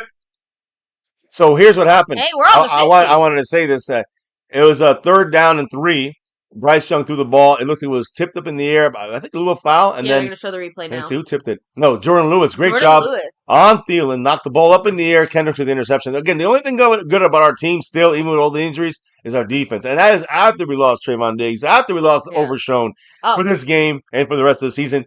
Our defense still looks pretty good against a very shitty Carolina Panther offense. The ironic part, so that Bengals game was the only game this season and the only game in the last 2 years that we saw Bland, Diggs, and Jordan Lewis out at the same time. With Trayvon Diggs getting hurt and out for the rest of the game.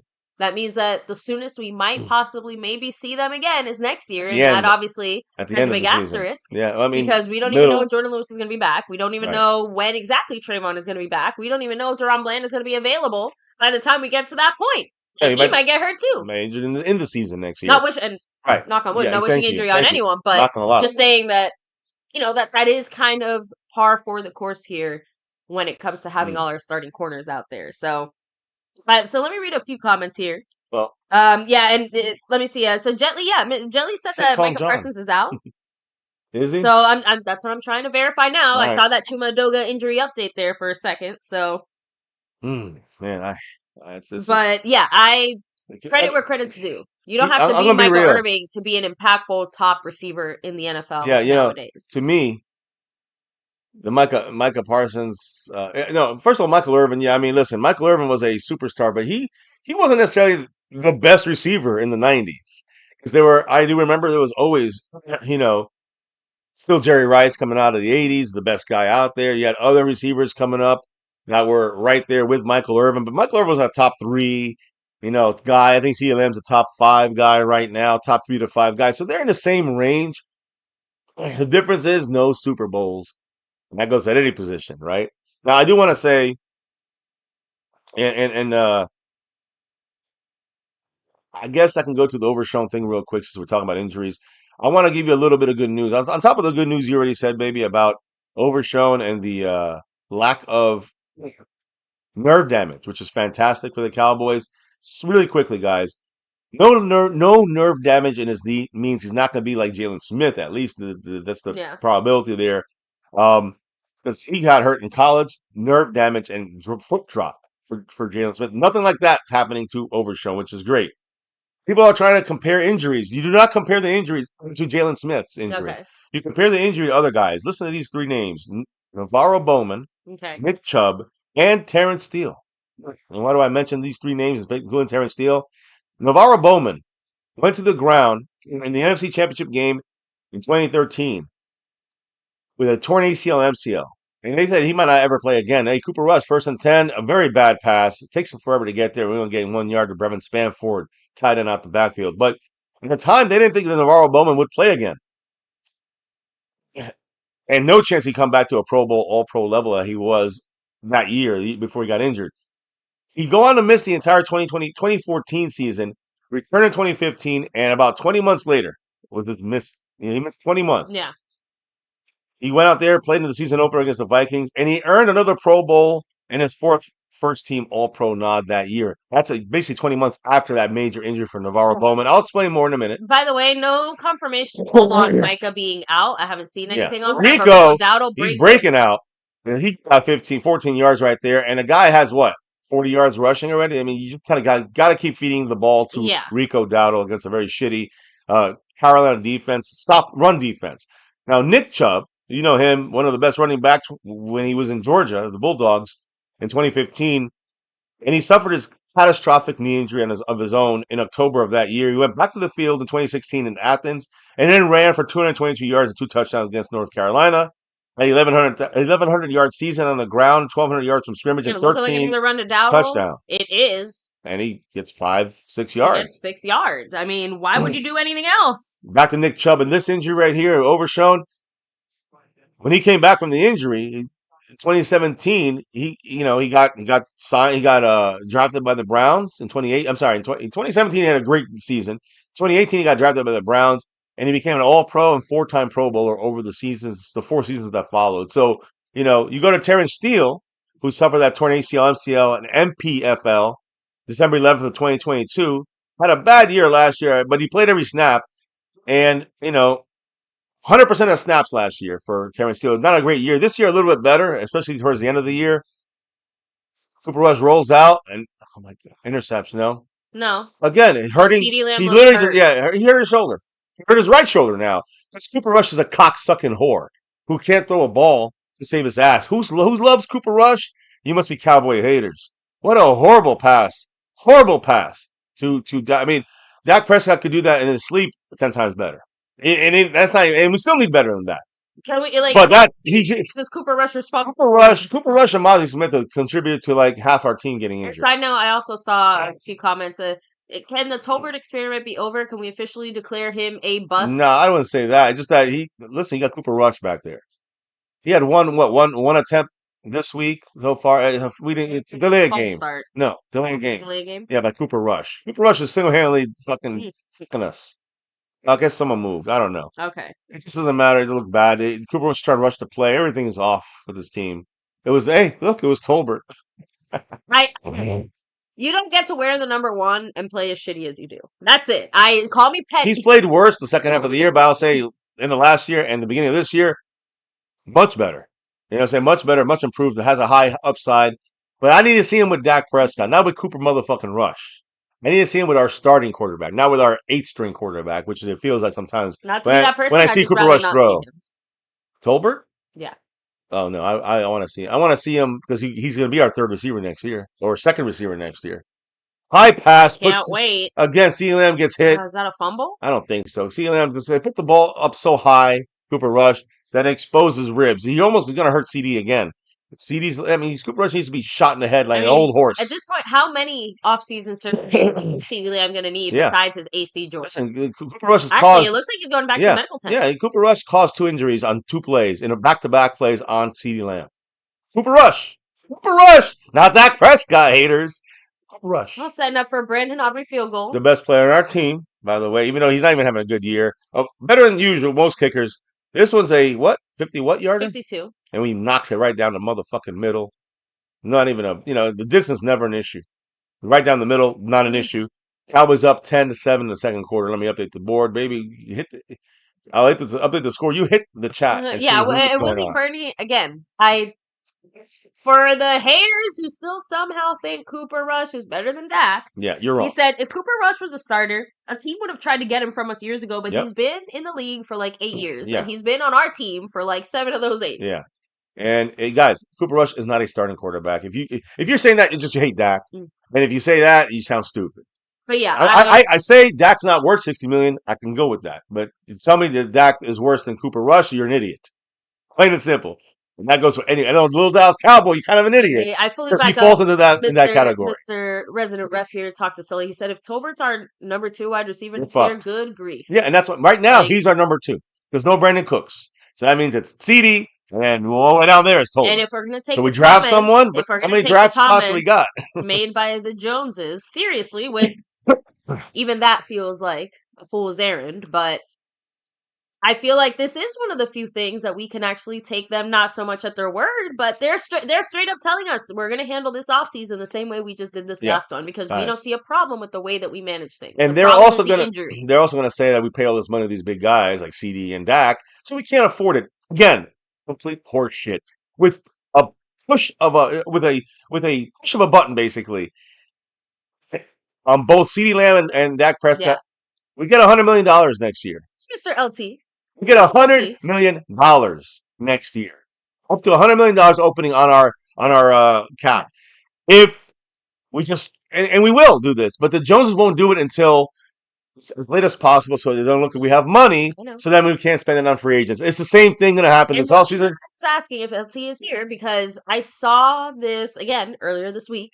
I saw someone kind of explain that basically the way that the Eagles manage their money versus the Cowboys, like just as an example in the sense of like, they do it right. Sitting there. Not just that, but the reason is because they kind of spend first and then figure out the rest later. Whereas the Cowboys try to figure everything else out and then spend the money. The thing is that it's kind of like, it feels like we're back in a very similar situation as those years where we were throwing money to guys like Tony Romo and Des Bryant and not being conscious of those limitations because of the way the contracts are structured. Right. The Eagles are basically kind of saying, we're going to spend all our money now and figure out how to make more money later. And we'll worry about creating that space later. Where the Cowboys, again, like we have all this money available and we basically don't spend it and wait too late to tie it up in situations where, like you said, it doesn't let you the flexibility to be able to play with that money, to open up cap space or sign new players. The reason it's not because the Cowboys don't know it. No, they know what they're doing. Choice we're making. The Cowboys choose to say We don't, not enough pie. You know why they do that? To fool you guys. They get you guys. And they don't get us anymore, but Yeah. we got to help you guys get out of that brainwashing of the Joneses. We have the money if we wanted to go for it. By the way, We don't thank want you to go very for it. much, Mr. Luna. He came in John with Luna. another $5 holly. He Own it. said, "This drop for Mr. Bernie and Jetly 44 because it's say No, you can't sorry. be both. What's this drop for Women Bernie?" Oh, nice stop, by the way. A little foul again. Playing lights out. And he's one of the guys I said, you go back to the first when you drafted him.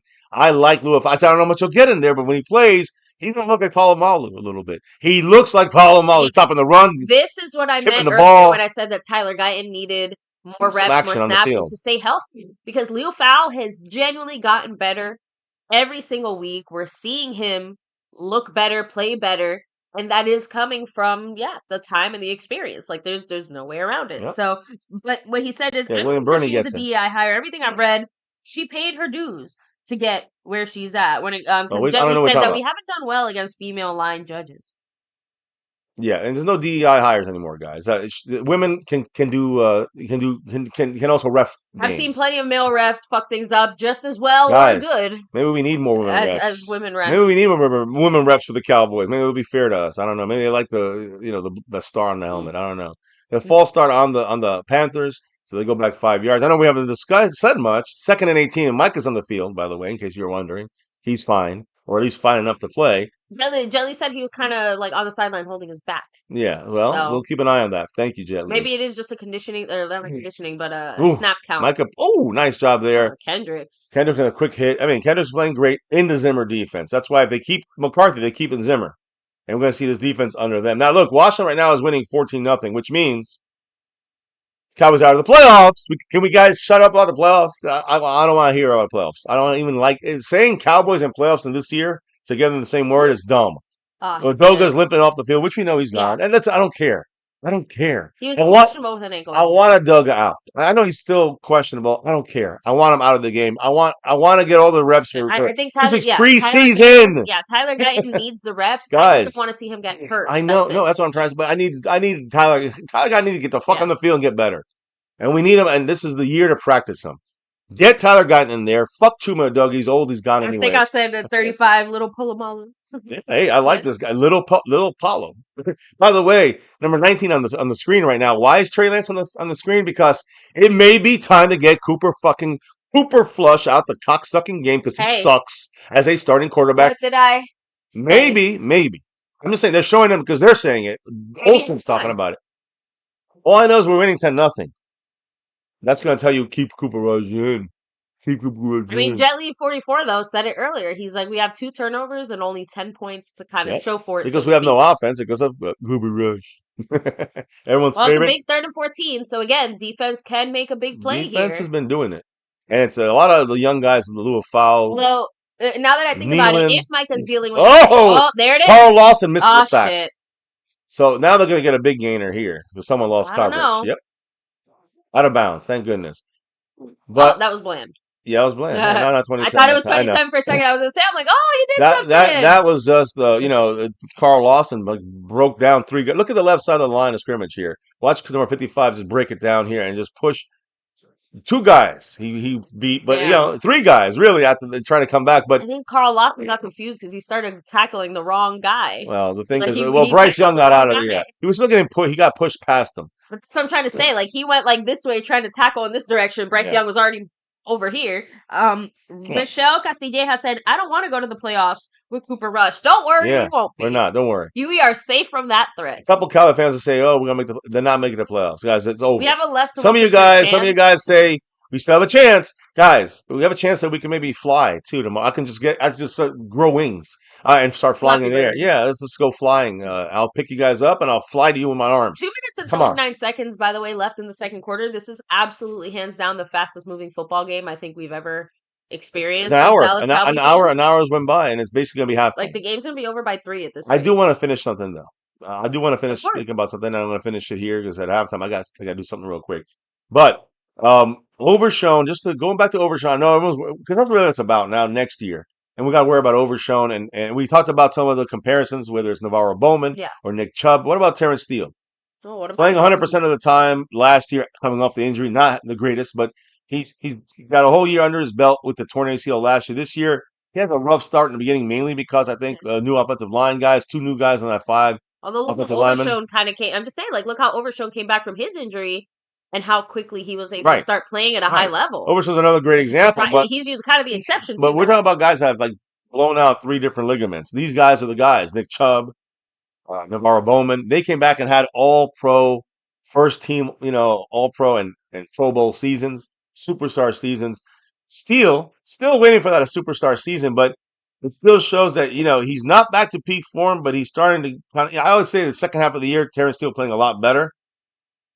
But again, it's not the same kind of situation in the sense that he did have 3 torn ligaments, but it wasn't like ruptured the way that Overshown's were. But like I said, I think that with the advancement of modern medicine and the caliber of skill experience and the Cowboys medical and athletic training staff, I know you said to fire them, but we're not firing, the Britt Browns and stuff. That's not going. He's not going anywhere. He's one of the best in the league. We're not firing Dr. Cooper, whatever his name is. We're not. These guys. These guys are world renowned. So they're not going anywhere. They're not going anywhere. Strength and conditioning, maybe a whole different thing. But I'm talking about athletic training staff, the medical training staff. They're not going anywhere.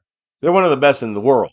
So with that, knowing already Overshown's injury last year, working with his, again, working with the knee now this year with the ruptures in 3 different places there, 3 ligaments, but also with this guy right here, his mental fortitude. We talked about the fact that he's confident about being himself again as soon as possible.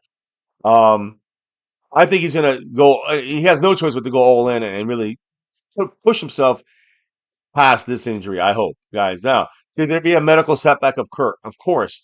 There's always a possibility that he never gets back to his old self, but there's also a better chance than most people think that he heals back and gets back to the Cowboys at the end of 2025, but in 2026, back to Overshown. I have to read the stat. That's all I gotta say. And you know what? Bad pass, but it still holds true. You know why? CeeDee Lamb and Rico Dowdle have accounted for 99.2% of all our offense so far. So Lamb has now 78 receiving yards. Dowdle has 48 rushing yards, and our total offense was 119. The other guys was so only one singular yard was gotten by somebody other than them, basically. Zeke. It's first down, by the way, by Rico Dowdle, again, adding to that number. But Zeke, Jake Ferguson, that's the only guys I remember getting the ball. That's it, yeah, true. And they were, and I think Ferguson was like a 2nd and 12. So we gained 2. I think Zeke was like a 2nd and 11, and he gained like 1. And my point is that we barely got back to the line of scrimmage. And let me go ahead and take a moment here to shout out Mr. Brandon Aubrey. You know why? Why? What did he do? His 52-yard field goal was his 11th field goal from 50-plus yards. It is a single-season franchise record and tied for 2nd most in a season in NFL history. Kaimi Fairbairn. Kai? Yeah. Kayam. Yeah, I know. Okay. I know. Anyway, Barn has the NFL record with 13 made field goals at 50. The way that we are going, I fully expect Mr. Brandon Aubrey to at least tie it. Yeah, but what does he have? 12? He has 12. Okay, so he's one back. 13. One back on the all-time record and 2 away from 50. And it is a Cowboy record, at least. Yeah, it's a Cowboy record, franchise record, but the all-time record, which he's broken a couple already, he needs 2 more 50-yarders in the season, right? Yeah. Yeah, not this game, in the season. Yeah, in the season. So we got 2 more 50-yarders or longer from Aubrey. If he makes them, he breaks them. And since we've been talking so much about Leo Fowl in this game, I wanted to also mention this. Kendricks has talked a lot throughout this season about how Overshown kind of reinvigorated him and re-inspired. Like he basically put like that energy you're seeing from some of these guys. It's not so much like Kendricks, it's under Zimmer's defense. It was Overshown basically like coming in like with that energy. And also, the thing is, Kendricks, it got like infected with it, but Leo Fowl, like he majorly got infected with it in a good way. Like he went into this, he's like, I have to now bring that energy. Right, he plays like him, and Kendricks actually gave him a little credit there too, saying like he's helping to maintain that energy. Overshown. I'm gonna say this. Here's what I'm gonna say. This is great to hear from Kendricks because here's what I'm gonna say. Overshown and his explosiveness, ability to range to cover the sideline to sideline. I'm talking about just talking about run stopping and screens and receivers and receiver screens and tight end and running backs out of the backfield and tight ends dominating. Overshown's one of the best in doing that this year. I'm not saying Leo Fowl is there, but he is. You can see how little drop off for the explosiveness again from Leo Fowl. I will say this though, because of guys like Overshown, because of guys like Leo Fowl and that ability they have, the explosiveness, it makes everybody also reinvigorated Yeah. because it makes their jobs easier. It makes Kendricks' job It a lot does. easier when you got some great athletic linebackers like that, and he can sit there and do his job fully for Zimmer and controlling, putting people in places and knowing, making the calls. He got that green dot in the back of his helmet. Yeah. So So now a few other comments I'm going to save for halftime since it's all about right, to happen here, so we can no, just kind of focus on this, my keys, five or two my keys in the this first game. half. 2 minute warning. My keys for this game really was one thing: run the goddamn ball. Listen, I think the Cowboys can win this game if we were to run the ball in Rico's hands, and he'll get another 100-yard game. That's my prediction. He's already almost there. Here's Cooper Rush looking, throwing, tipped. It was tipped. Just a horrible. He throws the ball like he just flings it Again, like he a throws the mongoloid. ball like a 12-year-old on a JV football team. Well, on a yeah. What I'm trying to say 12-year-old. is I'm saying it because he's got we got grown ass men around him and he's throwing like he's got a wet noodle for an arm. I've never seen a quarterback with this little. His name is Excuse me, Cooper power Rush. You're right. and zip. Yeah. I like almost choked on my word there, but it bothers me. Like, guys, better, stronger passes with more power behind him than Mr. Cooper Rush at this point. Oh God, CeeDee got creamed there, but you know what? Good there's catch. a flag. Good. Hey, helmet to helmet, Yeah. 15 yards. So we got a field goal on the way, at least a minute 51. And CeeDee put his shoulder. He went like, I got. Yeah, he's showing strong the muscles. again. Let's I go. love that energy. By the way, thank you, Redman R. Redman R. $60 holler. I'll go holler. Cowboys because guess what? Whether it's good, whether it's bad, whether it's ugly, we are here. Yep, no matter Cowboy what. fans till the day we die. Oh man, we got to shout out Mr. John Luna once again, rocking the Sharing spot the here. love, showing the love. Which, by the way, we're almost at halftime and we're almost halfway into that target goal. Mr. Luna said, "Put this drop for Unknown Ninja." And also, could it be that the Cowboys are ahead by not one but two scores? I love to see y'all still in good spirits. Again, there's always something. Look who hit him. Xavier Woods, former Cowboy. Did he wear 25 for us too? Yeah. Oh, I thought so. Helmet to helmet, they're booing him, but it was. And he, yeah. Now, he's about to get by the way, I want to say Redman R in trouble with $1.60 holler did not hit the goal, but you know who did? This guy right there. Boom. John Luna with the Thank goal. you so much. And that drop. We are now 9 out of 20. So we still got 11 to go. And if we hit that, all those names that John Luna gave me, you guys are going to get put in the raffle at the end of the month to see who gets which 4 names get pulled. And speaking of raffle, guys, don't forget. Yeah, I'm going to say which 4 names get pulled and added into the raffle we're going to do today for one of these fantastic sewn and stitched jerseys, repping it. I mean, you got them. Yeah. I got them. Let's go. Now, we got Cowboys with 2-1, 2 on the left, 1 on the right, and to run 2 Rico Dowdle, which he gets a good 7 yards, 6 yards on that first down. Minute 45 and there's about to be a fight. Hoffman. Yeah, he's always going to be involved. Hoffman loves fights. This was a helmet to helmet, though. Even you know what? It wasn't really helmet to helmet, but he led with the helmet. I think that's what they're saying. I was about to say the problem. He hit the shoulder. Shoulder to the helmet. I was going to say it's more that again. It's one thing to tackle with your shoulder, but it's the fact that he aimed at CeeDee's head. Thank goodness that was almost an interception. Yeah. Again, Rico and CeeDee Lamb. That's all we got. That's all we got. You see my point there, though, right? Yes. It's the fact that he led with the shoulder into his head. It wasn't right. It's almost like he targeted his head, his helmet. That's it. Even though I will say I don't think he did, I think it was a bad call. But I can see why they would call that. It looked too intentional. There it is. And remember, that's his old team. While I agree, Rico should have been helmet to helmet with 8 yards on first down. I understand why they called it. There's flag, a thing, though. So it's 1st and 20 now. 67. Hoffman. Fucking. Damn. Out of his. Look, whatever. I can't even get mad anymore at these guys because they're all undrafted. I know Hoffman's been playing great. But, and William Birdie, that was our former guy. That was definitely a hold, by the way.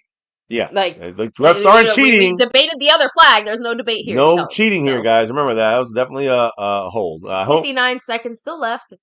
Can we squeeze something out of here? Like I was trying to say, running the ball is key for me and my mindset. Rico gets over 100 yards in this game. We have a chance to win. Rico, since week 13, among all NFL running backs, minimum of 20% of carries in the game, 40 attempts. That's 4th best. 243 rushing yards. That's number 1 since week 13.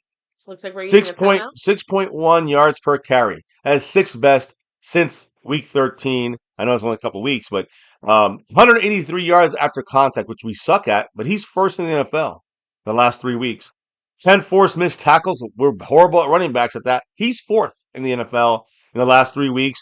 And 9 carries of 10 yards or more, which we've been horrible all year. In the last 3 weeks, Rico Dowdle 1st in the NFL amongst all running backs.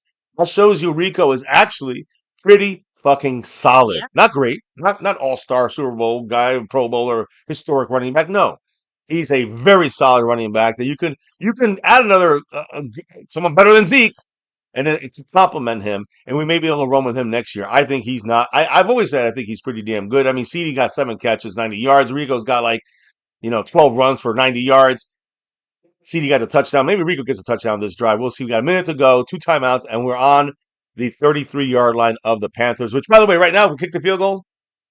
It's 1st and 20, but it would be the 50-yarder. 50-yarder. Yep. And another horrible, you could say Brandon Cooks or Colbert or CD. That's a shitty pass. Another just disgraceful pass. Trey Lance, please come in. By the way, Jewel for the Panthers. Yeah, he's going to the checked out 10. But let's bring in Trey Lance. Just bring in Trey Lance, please. And I mean, the thing is, we don't want Trey Lance to throw interceptions. Mr. Luna said with that $5 how this drop down for Red Man R. And now, if the Cowboys can just get through the third quarter and not block any punts, could get the. Funny man. I was going to say this for halftime, but the Panthers are 0-8 every time they've been down by 10 or more points. So Ferguson, we got first down almost there. Yeah, well, it bodes well for the Cowboys. We'll see. Again, Red Men are, right? I feel like we almost got fooled in that Bengals game because we did actually kind of have a solid third quarter. Well, the last couple of weeks we had solid third quarters, I will say. So it's actually fourth quarter we got to watch out for. So. By the way, we're halfway there officially because John Luna dropping that one. Thank you so much. Bam. And by the way, he's all the way up to CeeDee Lamb on the Stream Boss, 88 points. For John Luna, he's almost back to fully loaded again. One of their guys are getting injured. They already lost one of their linebackers, lost another linebacker. So they're in trouble there. I mean, they're in trouble. So any quick comments in the chat? Before I actually hit the chat, I'm sorry. Am I the only one that feels like I know the Cowboys are a particularly hurt team. It feels like the injury bug has been a lot more overwhelming this football season for everyone. Like I feel, and who knows why that is? I don't know. I'm not saying necessarily why. Just like, do you guys agree with my perception? Like, I know we are a very beat up team, but it seems like other teams are more hurt than usual. Yeah, I don't know. It almost feels like that, but there's nothing to back it up yet. We'll have to see at the end of the year. I just saw they brought out their third string linebacker there now. It looks like Radagata or whatever, Radigan. But I just saw Brock Hoffman doing this to them, like taunting them. But I get kicked out of a game one day. Yeah, oh yeah. Listen, on that play, now it's 3rd and 1. We were at 1st and 20. Now it's 3rd and 1. 45 seconds. We still got 2 timeouts. I want to say something about Rico here. Keep getting cut off, but not by you, but by the game. Week 11. Since week 11, Rico Dowdle versus Detroit Lions running back Jahmyr Gibbs. Dowdle, 357 rushing yards. He has 289 for Gibbs. Dowdle, 277 yards after contact. Gibbs, 234. 16 forced missed tackles by Dowdle, only 14 by Gibbs, and 9 runs of 10 yards or more. Gibbs has 10 runs. A big 3rd and 1. A fumble. Cooper Rush's game. Yeah. Please take him out of the game. We just fumbled the ball because Cooper Rush is a cocksucking whore. And no, it was not a bad snap. No, it wasn't. Don't blame the wind. Don't blame Dak, you fucking losers. Blame Cooper. Cooper flush. He basically did what Bryce Young did when he turned the ball over. He just kind of fell and dropped. Worse. At least Bryce Young was trying to get extra yards. Cooper Rush couldn't even handle the fucking handoff. He's a piece of trash. I don't know how the Cowboys keep keeping him here. I guess McCarthy makes him look good enough. But I know you guys, some of you guys just love him because you hate Dak. It just makes me really wonder how much worse does this guy suck? Yeah, I mean that's what's scary because Trey Lance, even though we want to see him, the reason I want to see him is because we got to sell him to another team because he cannot get paid $5 million to be trashier than Cooper Rush. Cooper Rush needs to get put out. We've seen Cooper Rush have some bad games. I can't believe in a game where we're up 10-0 that this was probably what I feel like hands down his worst performance. Well, yeah, and you know what's crazy? All season. Now again, 42 seconds left against the Panthers. He just lost 3 points at least because of Cooper Rush. Minimum. Probably a touchdown. That was an easy first down. We had guys open. He just dropped the. Yes, we were at the 11-yard line. We were 11 yards away from getting a touchdown. Now Bryce Young wide open. They're gonna go 90 yards for a touchdown. They just scored a touchdown on us, guys. In one play. Wow. Now, Off our turnover. how you like them apples, huh? Fuck this team. We suck. Everything that's happening right now, we suck. deserve it. We deserve it worse. We deserve everybody hurting this team. This is a horrible team. You play bitch horrible games, team. You win bitch prizes. This is a bitch and team. Cooper Rush is the biggest bitch of them all Cooper right Rush now. cost us 10 points. So 14 points in 2 plays. And some of you guys like Cooper Rush. Why don't you guys go and join the Bengals fan club? Get off my team. Because Cooper Rush is maybe the worst quarterback of the year right now. Based on this game. Based on those 2 plays, I've never seen a more shittier back-to-back situation for a quarterback than in this game. I mean, there's 31 seconds left. On the upside, we have 31 seconds and 2 timeouts to try to get a field goal. Get Brandon Aubrey a 70-yarder. I don't care if we lose this game. I just don't give a shit anymore. This is an embarrassment. I'm going to say, come on, y'all. You knew there'd be blunders. I said it pre-game. Oh, yeah. You did. Again. We're allowed to not be happy to see our team look like shit.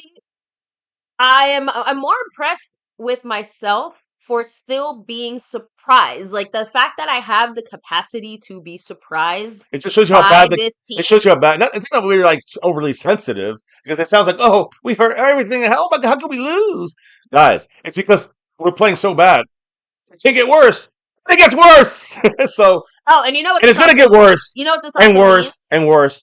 We got 4 games. So remember how like 2 minutes ago I said that when the Panthers are down 10 or more points, they lose games? Yeah, well, that's over. At halftime. So yeah. That means this right here means that they probably won the game. Yeah, Carolina probably won the game because of that. Speaking. And it's okay with me.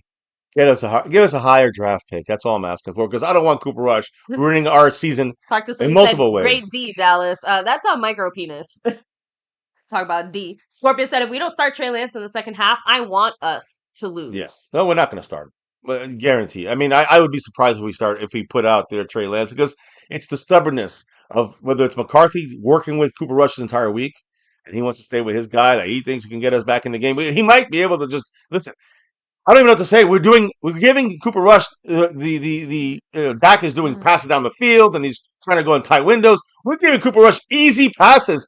He's getting our guys injured. He's giving points away. He is trash times 10. And you guys like him better than Dak. You guys got to get off the drugs. He's going to try to get something. He got 20 yards on. I mean, just still going, little man. The fight. Here's a fight. Here it is. I'm surprised it took this long. Listen, I'm not. The Cowboys are pissed. I said I'm embarrassing. It took this long. Yeah, but they're pissed. I think it started earlier when Hoffman started throwing punches. Yeah, but the real reason this fight's happening on the sideline is because the that are frustrated. No. It's because the Cowboys are frustrated. The Panthers are loving it. The Cowboys are frustrated. They're embarrassed, and they should be. We don't have to be embarrassed. The players, the team, the coaches, and Jerry fucking faggot-ass Jones needs to be embarrassed. Scorpio, Jimmy Johnson would have personally escorted half of this team out of the building and locked the gate. He would have shot him in the head. Calvin Richard, much love. Much love to the man. $2 holler saying, this is just not a very good football team. 1,000% agree. 1,000% agree. 1,000% agree. Much love to Calvin Richard, who doesn't hit the goal bar, but he's still like pennies back on. I think he's like $1 back on Jason Renfro, who, by the way, and I've been meaning to do this, but I just have no time. But I mean to say this. I don't even care what happens in the game, honestly. Knocked down and incomplete for the Cowboys there. Cooper Rush trashing for us again. He's trashing for us. But you know who's not trashing for us? Jet Li. He did a $5 holler earlier today. I said it. He's like, no Cowboys. But he is our leader right now trying to take the crown. Yeah. From hashtag Queen. John Luna saying, let's go a little over the middle halfway point, even though we're not at halftime yet. 11 out of 20 on the goal. What did he say with that 5 on it, baby? Much love, Mr. Luna. He said, this drop. It's for Rolando Rodriguez. Is it too late for y'all to change jerseys during halftime? Nope. Also, it looks like Zeke didn't make the meetings. I mean, he had 1 carry. Yeah. Technically 2, I think. Did he? But yeah. I saw 1 carry, but even had 2, who cares? No delay a game for the Cowboys. Oh, Cowboys have to use timeout there. I don't know what we're trying to do now. We're just trying to get a field goal, obviously, because anything Cooper Rush does now is going to cost us points. It's going to cost. He's going to throw interceptions now. Run the Dowdle. And run it out. See what the fuck you can get, and then with 1 second left on the clock, kick a 80-something yard field goal Problem just for is, the shit. running the ball, we have one run with Dowdle. One run. We Yeah. can't because we wasted another timeout. And I we've got to know. run. Guys, we're fucked. It's okay. It's okay. Fuck. We're just playing for fun here, right? Like it just Play for to see what kind of record we can like get. what other situation would we be looking forward to attempting a possible 70-something yard field goal as like Oh, the baby. We've positive been saying that for 10 situation we've been saying here. that for 10 weeks with the way this team has been doing it. Listen, we need 30 yards. We need 25, 26 yards to even have that 70-yard attempt. So hey, maybe you get one pass from Cooper Rush. That's not a fucking faggoty pass. I mean, It's all about CeeDee Lamb here. Now you got to call timeout. If you're the Cowboys, you go one more play and you go for the record. That's what I would do. That's all I would do right now. I mean, only chance. the thing is, if you do that, then McCarthy, everyone's going to second guess McCarthy's move and say, "Oh, why are you kicking a 73-yard field goal? You're just playing around now." And then he loses his That job. feels like that's one of the few things that isn't questioned Baby. because we have Brandon Aubrey. Baby, you don't understand. For the most part. He will be that would be a coaching blunder. You don't understand how it's going to go. McCarthy has to save his job. He's trying to he's hanging on to his job, baby. It's like baby. He's secured his employment. But no. If he kicks a 73-yarder, he loses. They're even talking about his career yard or his career long at 65. I know because we need a 15-yard play.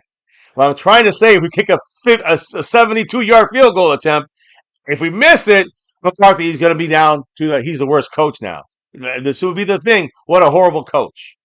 He don't want that on his name. So I'm just letting you know the facts. So again, that's coaching. If that's not such a Dallas Cowboy thing, I don't know what else is. You're more worried about saving face and looking good than you are about fighting it out. That's a life thing in the sense of Mike McCarthy rather than do something fucking insanely stupid. And another thing to criticize him on, you got to think about McCarthy. Instead of that, he's trying to, look like a regular normal coach. Well, let's see if McCarthy packed his balls in a suitcase. Yes or no? Baby, his balls since day one have been in Jerry Jones' fucking purse.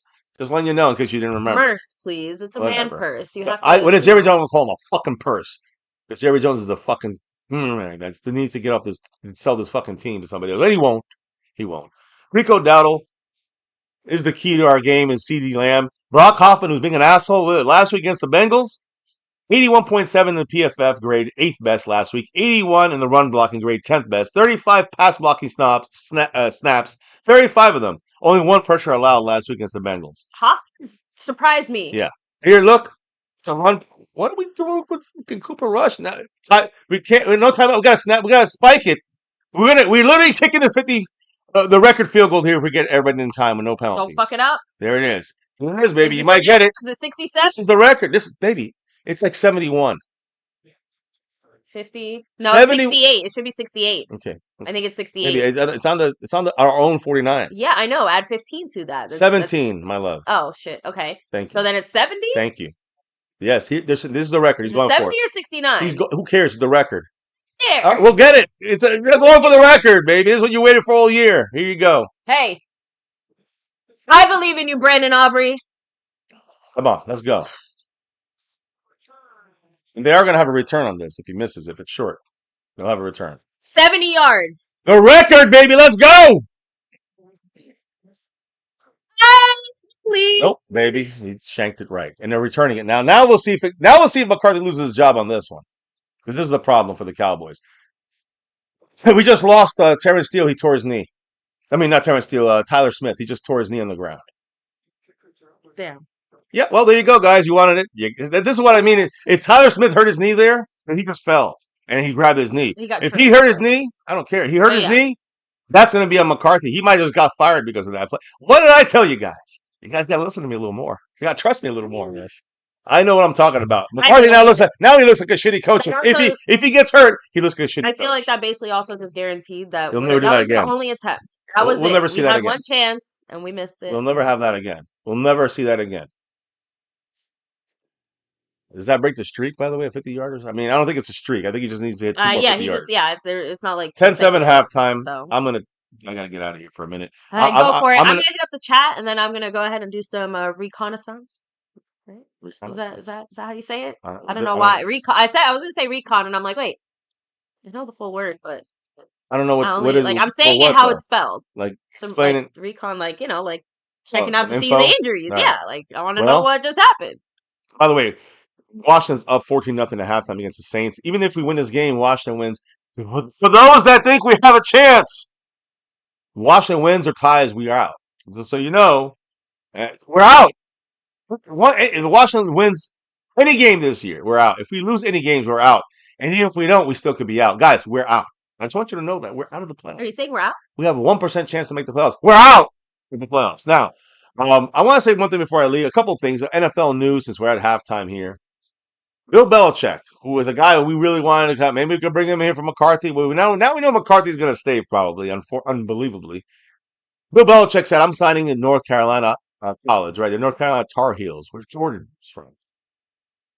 Bill Belichick signed a 3-year deal with the University of North Carolina for $10 million a year, which seemed like that much. You know, he could have gotten more in the NFL. You know, you talk about the Eagles, you know, Howie Roseman, but the owner, Jeffrey Lurie, which, by the way, is the right kind of owner because he lets the GM do GMing.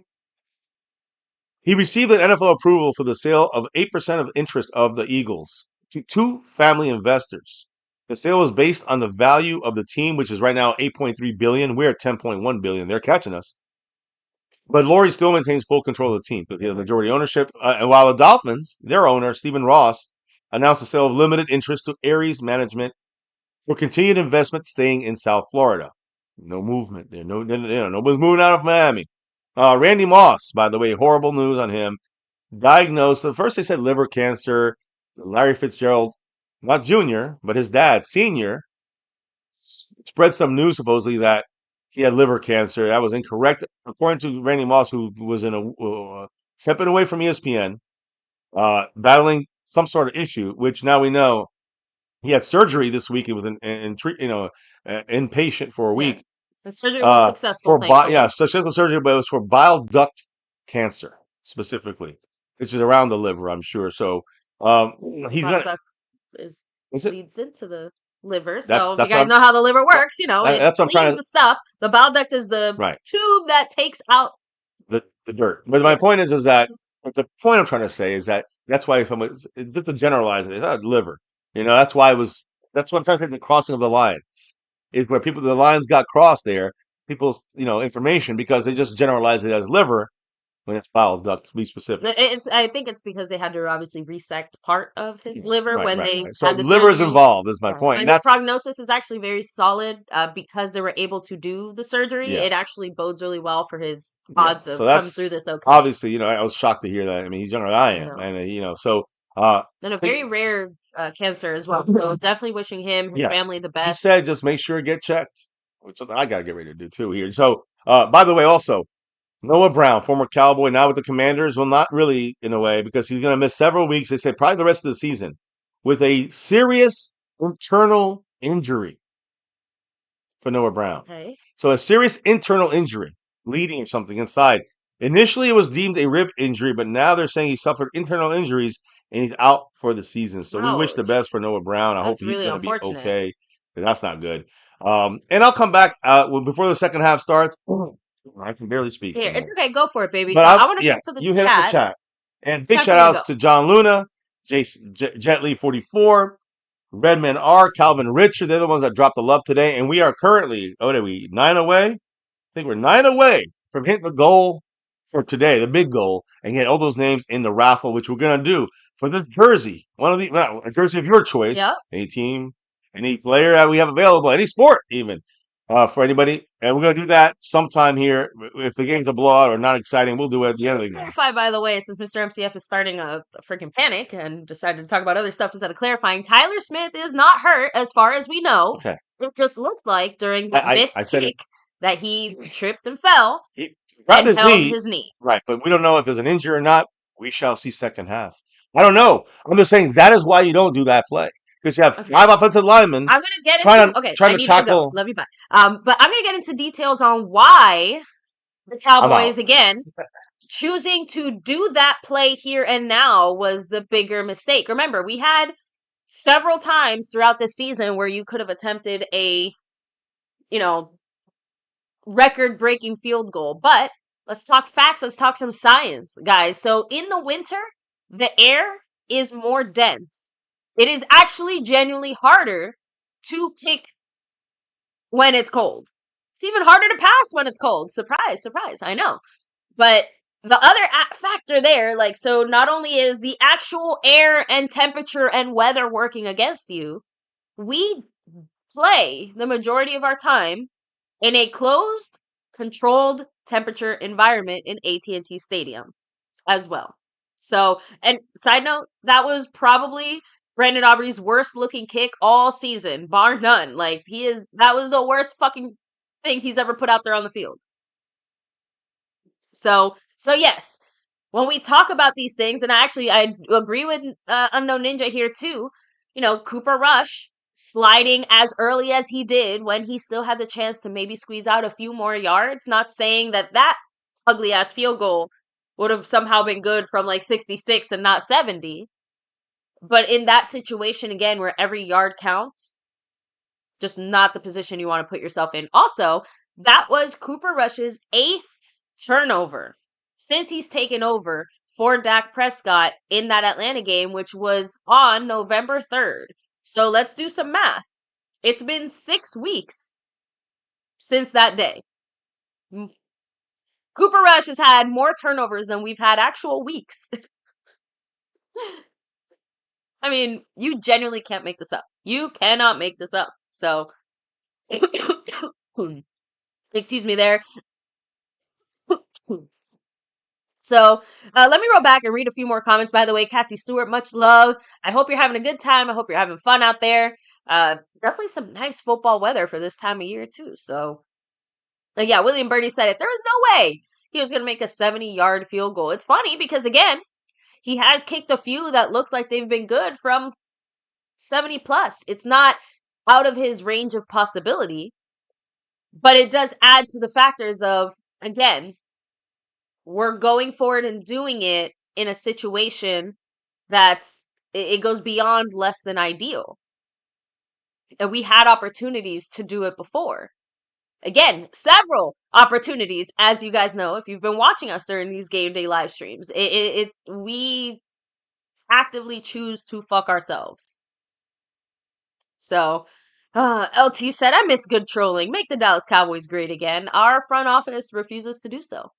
Again, they actually doubled down and reiterated this week that business as usual will carry on during this offseason. We're going to have a very similar offseason to the one that we just had.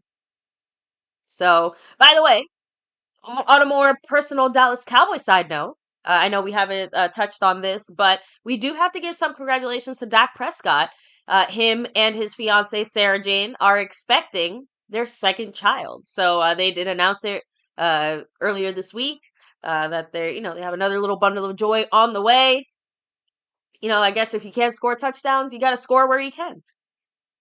But seriously, congrats to the Prescott family. Definitely wishing them the best. Wishing mom and baby are healthy and well. And, in a season where we have so many injuries, I did want to take a second here to actually talk about the Niners. There's a reason for it. So they just played a game I think it was this Thursday, right? They were in Mexico. They kind of had a weird situation. If there's another team in the NFL that's maybe as hurt as we are, the Niners are definitely in that mix. And they're down to like their 5th linebacker. And I can't remember his name. I want to say it was Campbell. But they had this player who is supposed to be their now starting linebacker because they have no one else. He dressed up. He suited up. And then he refused to get on the field. He refused to play. He wouldn't play. You've never really seen locker rooms turn against one of their own publicly so quickly. But everyone from Kittle on down basically said, fuck that guy. I can't believe he wasn't out there playing. Charvarius Ward came out and said, I lost a child this year. This has been the hardest personal and professional year of my entire life. And I'm still out there playing. What is your excuse, you little bitch ass? And it really did make me grateful to see our starters and our players still trying, still playing. The fact that we do still have players on this team that refuse to give up, that refuse to stop fighting, even when all the odds are stacked against us, even when we are basically fucking ourselves. I did want to take a moment because when I saw that, I'm just like, man, I'm glad that out of all the embarrassments that we have to deal with, at least that is not one. I have repeatedly said throughout the season how much I really appreciate that CeeDee Lamb is putting his body, his heart, his life, everything out there. To try and keep the wheels moving on this offense, which, by the way, as I said, towards the end of that first half, CeeDee Lamb and Rico Dowdle have been 99% of our entire offense this game. Keep running the ball to Dowdle, keep passing the ball to CD. Good things are going to happen. So, why can't Prescott marry the mother? I mean, I'm sure he can marry her. They got engaged, I think, after the baby was born. I'm gonna guess, this is just from a woman's perspective, that she might want to look good on her wedding day and might want to be done or find a little break in there to, get back into some post-baby, shape and looking good and feeling good because, I mean, that's just my personal perspective. But I don't know. I mean, it's like they're choosing to wait to get married, I guess. Their relationship did actually move relatively fast. I know they were only dating for, I think, less than a year when they got pregnant with their first baby. So, nothing wrong with that. So, oh, now let me go ahead, keep on hitting up the chat now. Let's see. Emperor Jerry will make no changes. You ever try to teach an old man something new? Unknown Ninja said here. It seems like some older gentlemen are capable of change, but let's be real. Jerry Jones is not one of them. And I have to question even my own self because I've always had in my head, well, when Jerry moves on and passes and Stephen Jones is officially the one in charge, I don't see him handling things the same way that Jerry has. But he has been following Jerry's lead for so long and basically backing up everything that Jerry has seemed to want to do. We also have seen the transition from Jerry Jones being like the full controller to Stephen Jones kind of running things a little bit more. So again, we have to ask ourselves too, like, this is what Stephen Jones has shown us, even if it has been under Jerry, under Papa. Are we really going to expect anything different from Stephen? No. The sad conclusion is no. But Cubs Brown said Aubrey can kick from 90. What are you talking about? And again, normally he probably usually can, but that's why I said it is like all these things coming together. If we had attempted this in October, when we had a few of those chances in some of those games, we'd be having a very different story. If we attempted that in even AT&T Stadium now in December, it would be a very different story. But the literal wind is working against us. Nature itself is working against us. I mean, like what higher football god had the Dallas Cowboys pissed off so badly that we have to continuously see this happen to us and our team? So, let me see. Dak could have married her after the first child was born. I again talked to Sully. So they only just got engaged. I want to say it was like 2 months ago. Because he did it was like that whole little golf proposal. And by the way, Jesus, got scared there for a second. I thought Carolina was going to run it all the way back. We did tackle them on like the 35, 36. Thank goodness, as we're coming back here from halftime. But yeah, I'm pretty sure Cowboys abroad, or Cowboys, let's talk Cowboys abroad's name. I'm pretty sure Dak Prescott and his lady, Sarah, only just got engaged within the last like 2 months or so. They don't strike me as the type to have like a quick rushed wedding. I imagine, especially with Dak Prescott having the money that he has, that they're going to want a big, elaborate to-do, which is their right, you know? And then I'm guessing the surprise of their new little bundle, like I said, is probably going to delay the wedding plans until mom is back in wedding dress shape, is my assumption. So Bryce Young gets sacked! Hey, and a fumble, and we recover! Holy shit! Also, did you saw with the sack? And who was that with the recovery? Was it Kendricks? Bryce Young just burst and dropped a big ol' F-bomb on national TV. I love to see it. I'm watching the replay now, guys. I mean, yeah, Osa, great job breaking in there. I still can't see who recovered the ball. I want to see that. Oh, man, what a great move by Osa to just rip the ball right out of there. Golston was the man who recovered the ball. So there we go. We got a knockout punch by 97 and 99, respectively. I'd love to see it again. These are the types of things when we're talking about what the rest of the season and the offseason everything looks like. These are the types of guys that we need to keep fighting and looking good because guess what? Golston and Osa, very likely to be here next year. So Osa Digisua got a sack, stripped the ball, and Golston with the recovery. So obviously now the Cowboys are on their 35 as Rico Dowdle runs for 4 yards. And yeah, it was the first play back. I was worried too because during the special teams play, like one tackle away from going off. We managed to tackle them at the 36. Man, lucky ass. But great job there. Like I was saying, like these are the types of things that we need to continue to see because that's the stuff that's going to carry into next year. More importantly, is Tyler Smith there. He is. So Tyler Smith's healthy and good. I mean, see, that's a great news there. Fumble. Are you kidding me? We just fumbled the ball. Rico Dowdle fumbled it right back. They said he was down, though. Some of them are saying he's down. Some are saying it's a fumble. Let's see. This will be the tell. It's probably a fumble. He's down. All right, good. Rico Dowdle. He has a fumbling issue. We've seen that in the past. He had one recently this year. He had it in preseason a couple times. I don't want to hear anything about Rico's fumbling issue. I know we have not here when I said it, but Cooper Rush has 8 turnovers since he took over for Dak on November 3rd in the Atlanta game. And I said, I'm like, it's been 6 weeks. Yeah. He's got more turnovers than we've had weeks since then. More turnovers than we've had games. But hold on, maybe you understand. Do you understand? According to the half the Cowboy fan base, Dak sucks and Cooper Rush is the future. That's why people make fun of the Cowboy fans because of dumbasses like that. Yeah, very true. Mozzie is playing. Mozzie made a good play, by the way, today, and he didn't hurt our player. Thank goodness this time. I still think Mozzie is a bigger bust than Taco, but the only thing I'll say is that it's still early on in Mozzie's career, so he has a chance to either prove that statement correct or push back against these allegations. I was going to say something in the second half, kind of a couple little thoughts I had. All right, let me take like a quick 2-minute break while you go ahead and do your defense is the thing for me. It has to, we know the offense is just trash when it comes to Cooper Rush. Rico Dowdle, thank goodness he is far from trash. This year, he's been one of our best offensive players, him and CeeDee Lamb. They're our entire offense right now in this game. On defense, though, as we come back and then we come back, we get the ball back. It's going to be our ball. Rico Dowdle was down. Micah Parsons against the Bengals had no sacks, but people are like, oh, he sucks. Shut up. He was a fucking menace on the field against the Bengals the entire game. Now, this game, he ain't playing that well. This one, you could criticize him. But last game, he played unbelievable, lights out. By far the best defensive player on the field on both sides of the field. Even Trey Hendrickson leading the league in sacks didn't do half the shit that Micah did. Yeah, he got a sack. Great. Micah did so much more and created so much more.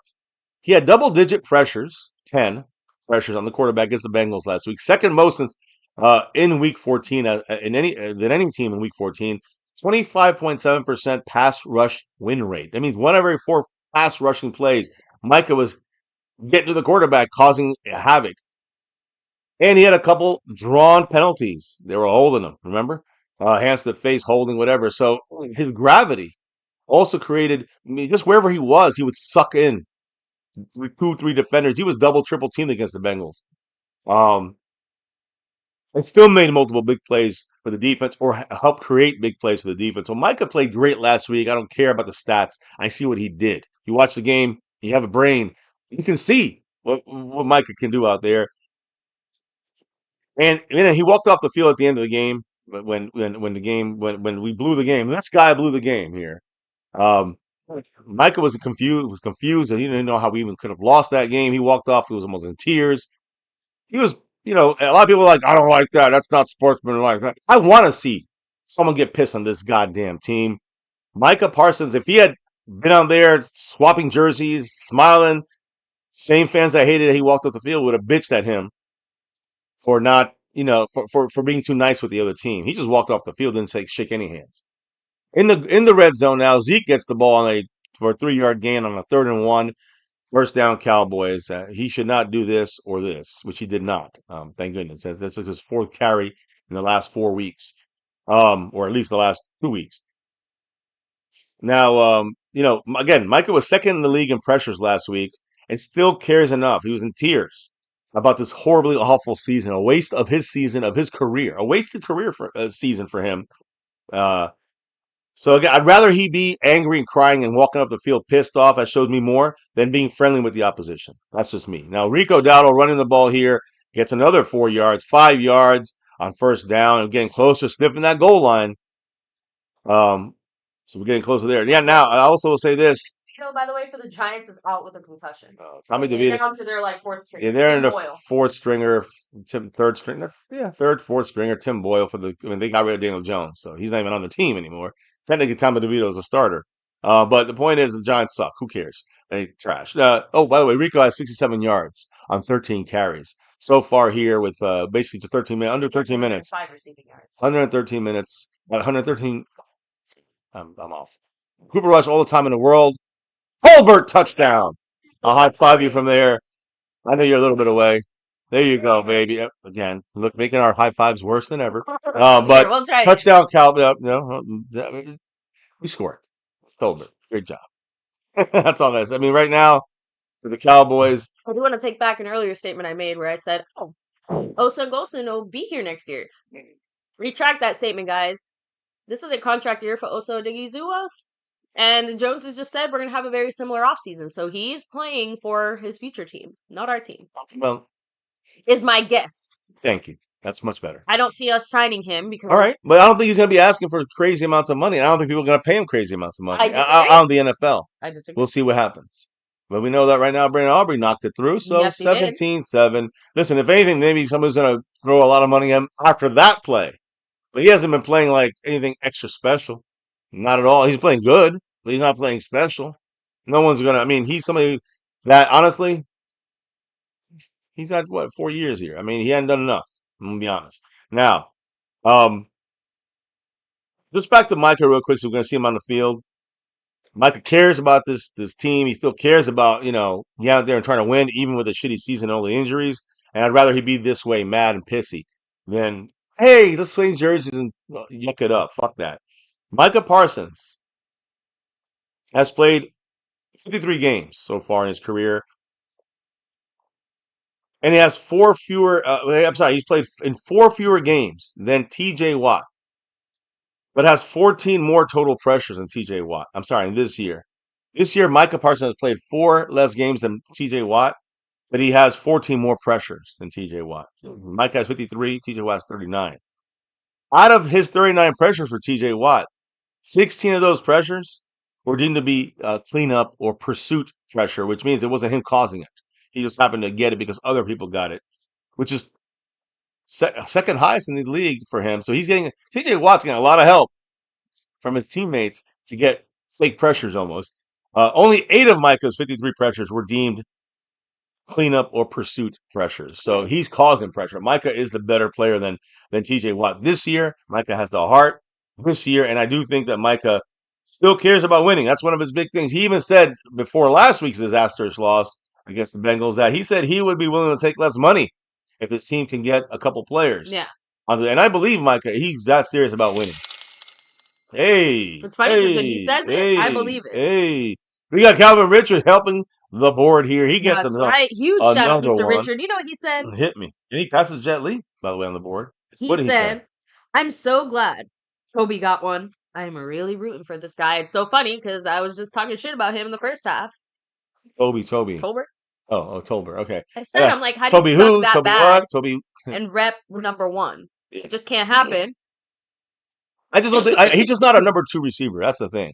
He's a number 3 with Dak Prescott, and he'll look better. But he's a number 2. Yeah, we're in trouble.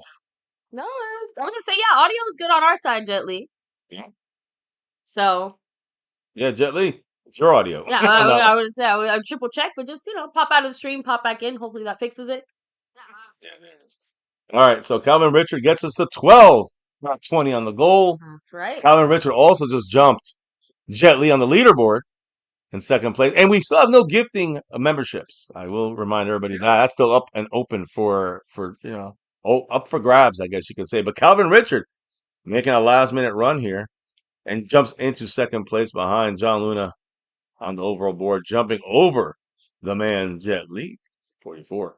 I think I would feel better about Tolbert if he was our third receiver. That's what he started as. He is our third receiver right now. Maybe Brandon Cooks is the number 2 technically. And I think Tolbert not playing or looking as well maybe has more to do with the fact that our number 2 receiver is just such a big drop off.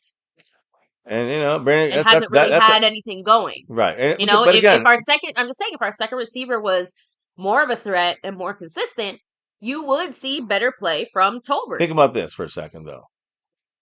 You had, I'm sorry, I'm gonna Beat by Money gets a gifted membership. Because Jelly44 said, hold up, wait a minute. I gotta show the love.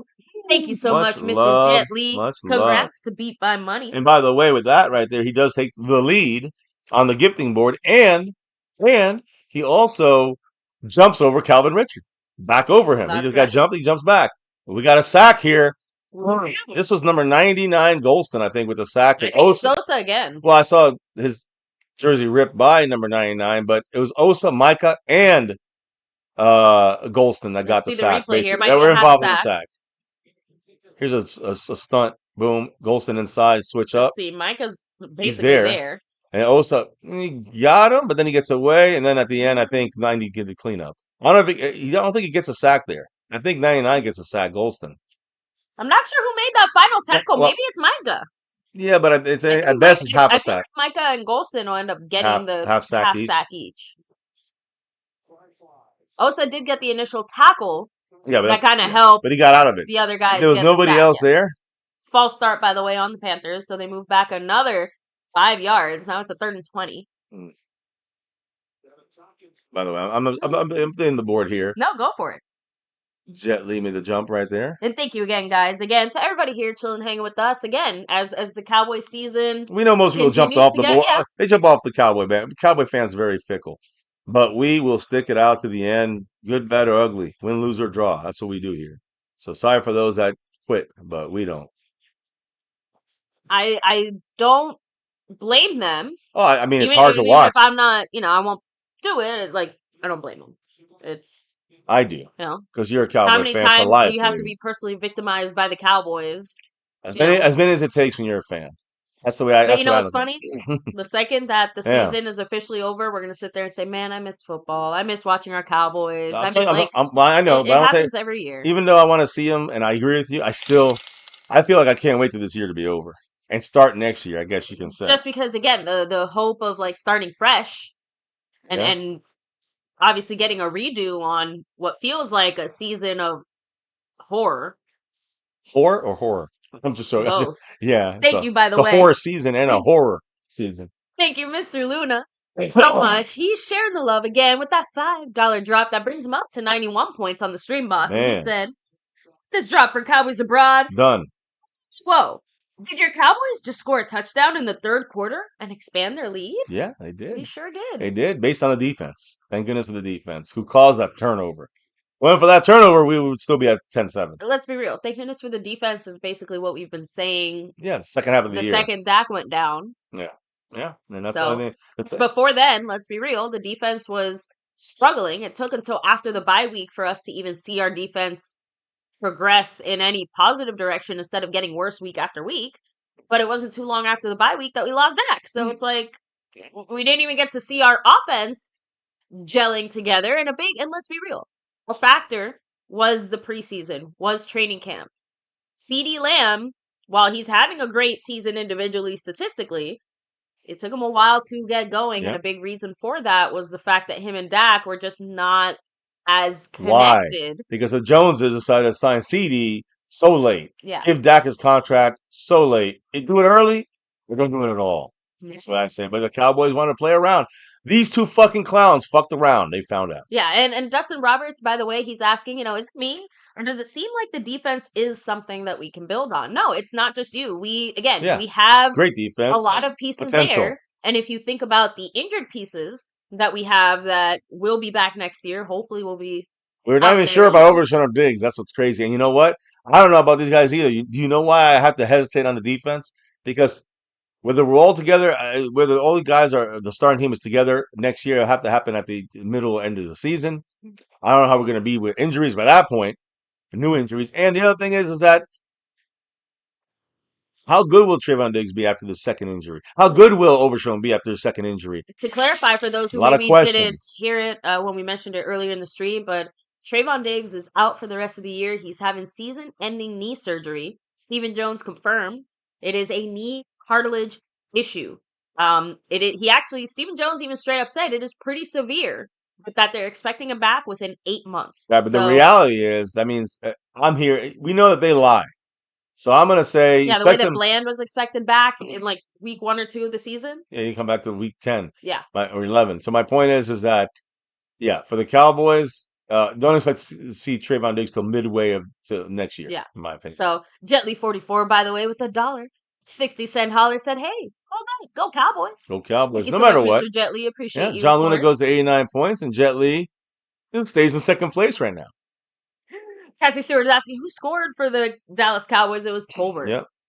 We got Tolbert, and we got Turpin as the running back in this scenario with Lipke as the fullback, and we're running, and boom, he breaks a Hey, go tackle somehow. Turpin! He broke a tackle on number 47. That's interesting. A linebacker. He broke a tackle of a linebacker. A guy who's like Again, 150 he's pounds. fast and he's tiny and he's hard. He is. Smaller guys are usually easier to stop for certain reasons, but they're also harder to grab. And because Turpin has the speed, that usually you don't see in players to that level. Tolbert, Turpin doing a great job. You want him in the outside. You want him in the open space where there's more room to run. Now we're gonna slow it all down because it looks like we got Zeke back there. No, that's Rico. Okay, Rico Dowdle, boom, gets you another 5 yards. I mean, Rico's he's gonna break 100. Knock on wood if everything goes right and he stays healthy. But there's always a McCarthy factor where he starts throwing in the fourth quarter and gives the other team a chance to come back and win. It takes the game out of our hands and takes the win out of our hands like we did last week. I mean, I'm not saying it would have made a difference, but imagine if we had held that win last week like we should have. And winning 17-7 this week. I'm just saying, then you could be a little energy, right? You have a little more positivity, saying, okay, maybe we might be able to like make a run at things, or just make a fake run. That's what it is, no matter what. But there ain't no runs coming now except for Rico Dowdle, who's our best running back. Another 10-yard run, first down, 9 minutes in the third quarter. That's what I'm talking about. 17-7 and 17-0 in Washington or against the Saints, but now it's 17-7 with the Saints. It looks like. Yeah. In the end of the third quarter. So again, I didn't think there was a game that was moving faster than ours, but I guess there is. Yeah, there is. And there's a lot of games moving fast, seems like 8 minutes and 40 seconds left, by the way. Yeah, the Washington game was at 3 minutes. That's why I said, I'm like, that was a little weird. We're on the 46 of the Panthers with Dowdle back there. Cooper Rush, play action. That's bad. Noodle arm time. I mean, thank goodness it got to him. Not bad. It got to Brandon Cooks because Brandon Cooks had big separation. Because Brandon Cooks already had his knees to the ground ready to catch it. He had to jump to the ground and get the pass from shitty Cooper flush. But at least Cooper Rush has two passing modes. The thing was up here or down here. The point is, and we might have learned that from Dak, but the thing is that he does it 10 times worse than Dak. On that play right there by Brandon Cooks, I will say it was a zone coverage. He found that soft spot in the zone. That's something you see a veteran doing better than, let's say, a Tolbert. Yeah, and Dustin Roberts, Liu Fao has looked fantastic in this game. As I've said from the beginning of the year when we drafted him, I said if he gets an opportunity, you'll see how good I think he can be. A quick pass, easy first down for CeeDee Lamb, over 100 yards. I'm not saying it was an easy first down. He just took a really hard hit. Is he acting half the time? Because I don't think that was even a hard hit. I'm just saying, he looks like he's almost acting. Again, he caught the pass up here. He's being hit in down here when he's already got a messed up shoulder, probably fucked up the other shoulder. That's just a regular football play, though. That was a good pass. He just got a basic hit and fell forward. I just think everything is now for him a drama thing. He's a diva. Remember that. 9 catches, 116 yards and a touchdown. Our best player on our team. Still a diva. I'm gonna slightly disagree with you. Slightly. We're gonna find out in the offseason how many more injuries he was dealing with. That's it. This man is beat up. That's a fake to Turpin to try to get the eyes off. It did not work. Cooper Rush is running for his life. Touchdown! Is that a touchdown? Jalen Brooks. Holy shit! And that was a broken play. I will say that it was almost an interception. He was wide open. I thought Coopper Rush. I can't believe it wasn't picked. Cooper Rush extended the play, which again is one of the things he usually doesn't do that well. Yeah, Cooper Rush extended the play and not just going down again. That pass looked identical to the Brandon Cooks one in the sense that Jalen Brooks was already like on his knees, half catching it. But honestly, at this point, whatever the fuck works, right? 23-7. We ain't Apparently gonna gonna go kick that extra we ain't gonna point. see number 19 tonight. I'll tell you that. Really sucks though. No, that's what happens. Look, For Jerry Tony. Jones is thinking we're good. You see, Jerry Jones is the biggest delusional, and that's the biggest issue on our team. Jerry's He's laughing and delusional. smiling like we have a chance He to thinks beat we the got a chance for the Giants. playoffs. All he wants is for you guys to believe we have a great team to make a run. He wants you to believe that because we don't have a great team. We have a shitty team. He wants us staying close so that you guys stay watching and paying money McCarthy aspires to to the Jason Cowboys Garrett's and buy level of tickets averageness to at the. this point. I know, but Jerry Jones literally wants. What I'm saying is he's fighting for that He just 8 wants. and 8. He Obviously, you can't have just. 8 and 8 He anymore. just wants competitive. He wants the Cowboys to just at least have a 1% chance. So some of you guys buy into the fact that we have a chance to be a good team in the playoffs. We ain't making the playoffs, and we're not. If we get a miracle 1% chance and we make the playoffs, and some crazy ass miracle, which by the way, I hope Washington wins. Because that would end the bullshit from you guys that think we're going to make the playoffs. Washington wins, we're out of the playoffs.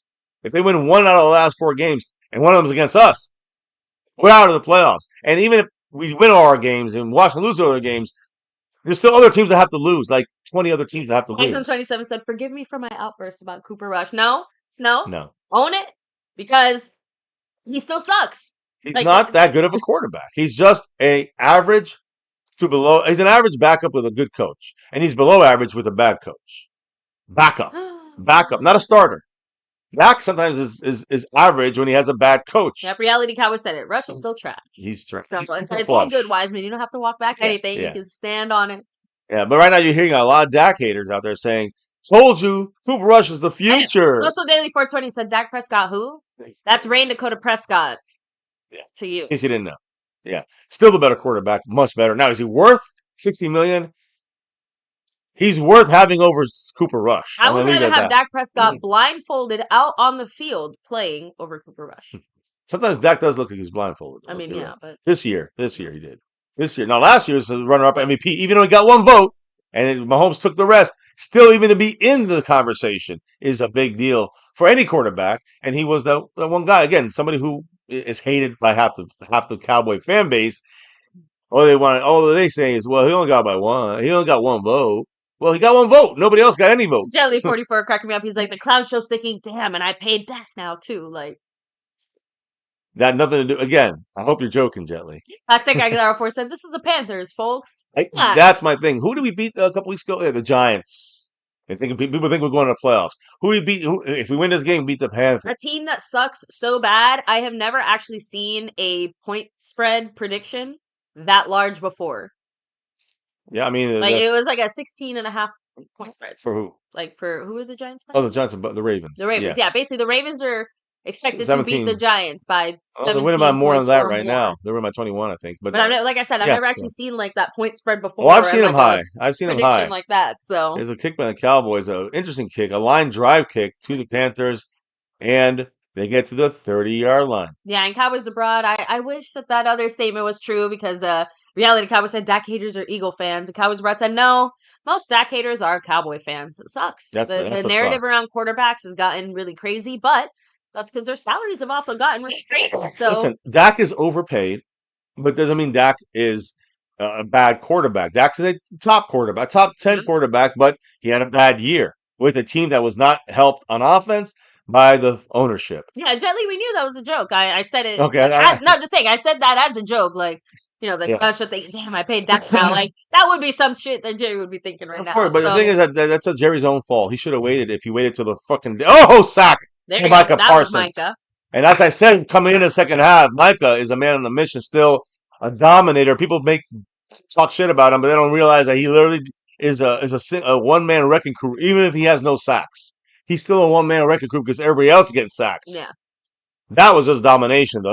That was a one-man wrecking crew. Yeah. And Micah just dominated number 79 of Where's Miley Cyrus? I can't. He wrecked that shit. Oh, man. So real quick, let me keep on hitting up a few more comments. I think I said the Lions versus Chiefs or Lions versus Bills Super Bowl. Yeah. Book it. Lions, Bills. Eagles, Washington, Green Bay, Washington, Bucks, and Rams are all going to get bounced in the first or divisional round. Easy catch on a 2nd and 19. Now it's a 3rd and about, 3rd and maybe 11, 12? Cowboys trying to hold them back. I see Cowboys abroad saying Most of the Eagle fans I know actually respect Dak, and I agree. Yeah. Anybody on other teams, the percentages of fans on other teams are much higher that respect Dak than on his own team. Yeah, like other teams Would love to have him. like understand Dak's threat more than our own fan base. Yeah. But Dustin Roberts said, I'm keeping it 100. This success shows how talented of a team we are, and that's with the injury. I said it earlier. I listed the old guys that missed at least 4 games or more, and they're all superstars, Pro Bowlers, first team, all pros. We're missing like 13 guys. Another sack? Another sack. Jordan Lewis on a blitz Jeez. in the corner spot. This is a Zimmer defensive scheme. You get a sack. If we got our entire defense on that field under Zimmer, now we have a whole year. That's what people are looking towards in 2025. If we keep McCarthy, we're going to keep Zimmer. Work with this defense with a fully healthy defense, and we'll be good. We're going to be very good on defense when we got the system down and our injured guys back. We don't have DeMarcus Lawrence. We're still missing, of course, Trayvon Overshown. The most enjoyable game we have for the rest of the season. I'm going to enjoy the shit out of it. Listen, the next games we got are the Bucks, the Eagles in Philly, and then we get the Bucks in Dallas. We get at Philly, and we're back home against Commanders. The Carolina punter looks like Cooper Rush, but like 10 years from now. It's really weird. Well, he just knocked out. He booted it short. He's telling Turpin's, that was a mistake by Turpin. No, it's not. It's not. You have to get away from it. You just bounced bad for us, baby. Turpin goes against that, he gets creamed, and off a bounce. It's going to be a repeat of this if he gets it off the bounce. True. So you trust me. But back-to-back sacks for the Cowboys. Defense playing great. So you got to get defense. You got to give it up for the defense. The offense, but good enough to at least. I mean, we gave up at least 10 to 14 points only because of Cooper Rush, literally, and that big touchdown they got.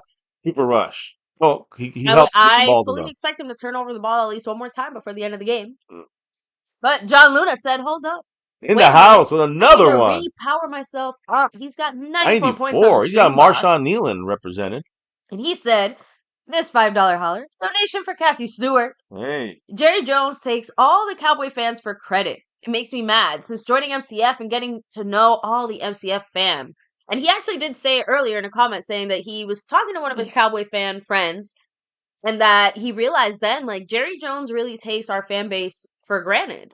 Yeah. Like, he uses our fan base. He expects us to keep, as I've said, taking the shit. See that right there? See that right there? He knows how loyal we are. He owns that star, and he uses that star, the history behind it that he really didn't help create as much. That legacy. A legacy from most recently Jimmy Johnson, which is 30 years ago. For that legacy.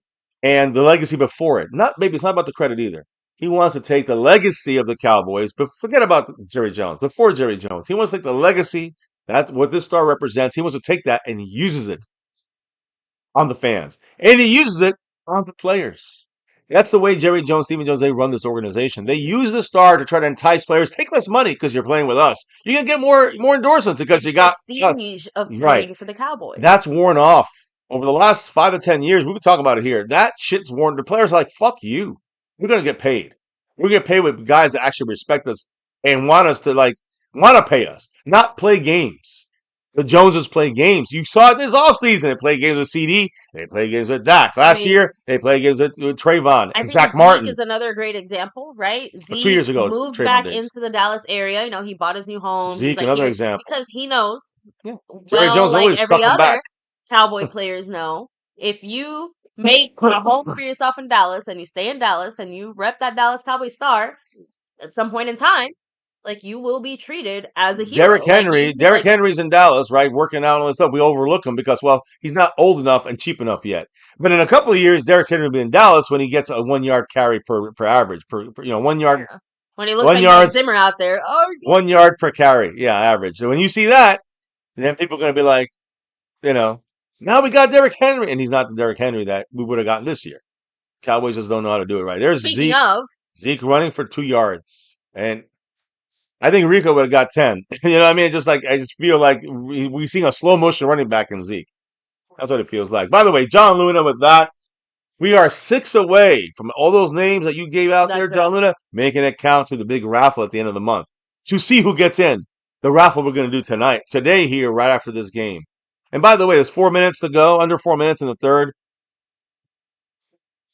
It's if we could get another touchdown on a drive or something like this, you might see Trey Lance come in because it's a blowout, believe it or not, which is surprising to me because I never thought we'd blow any team out.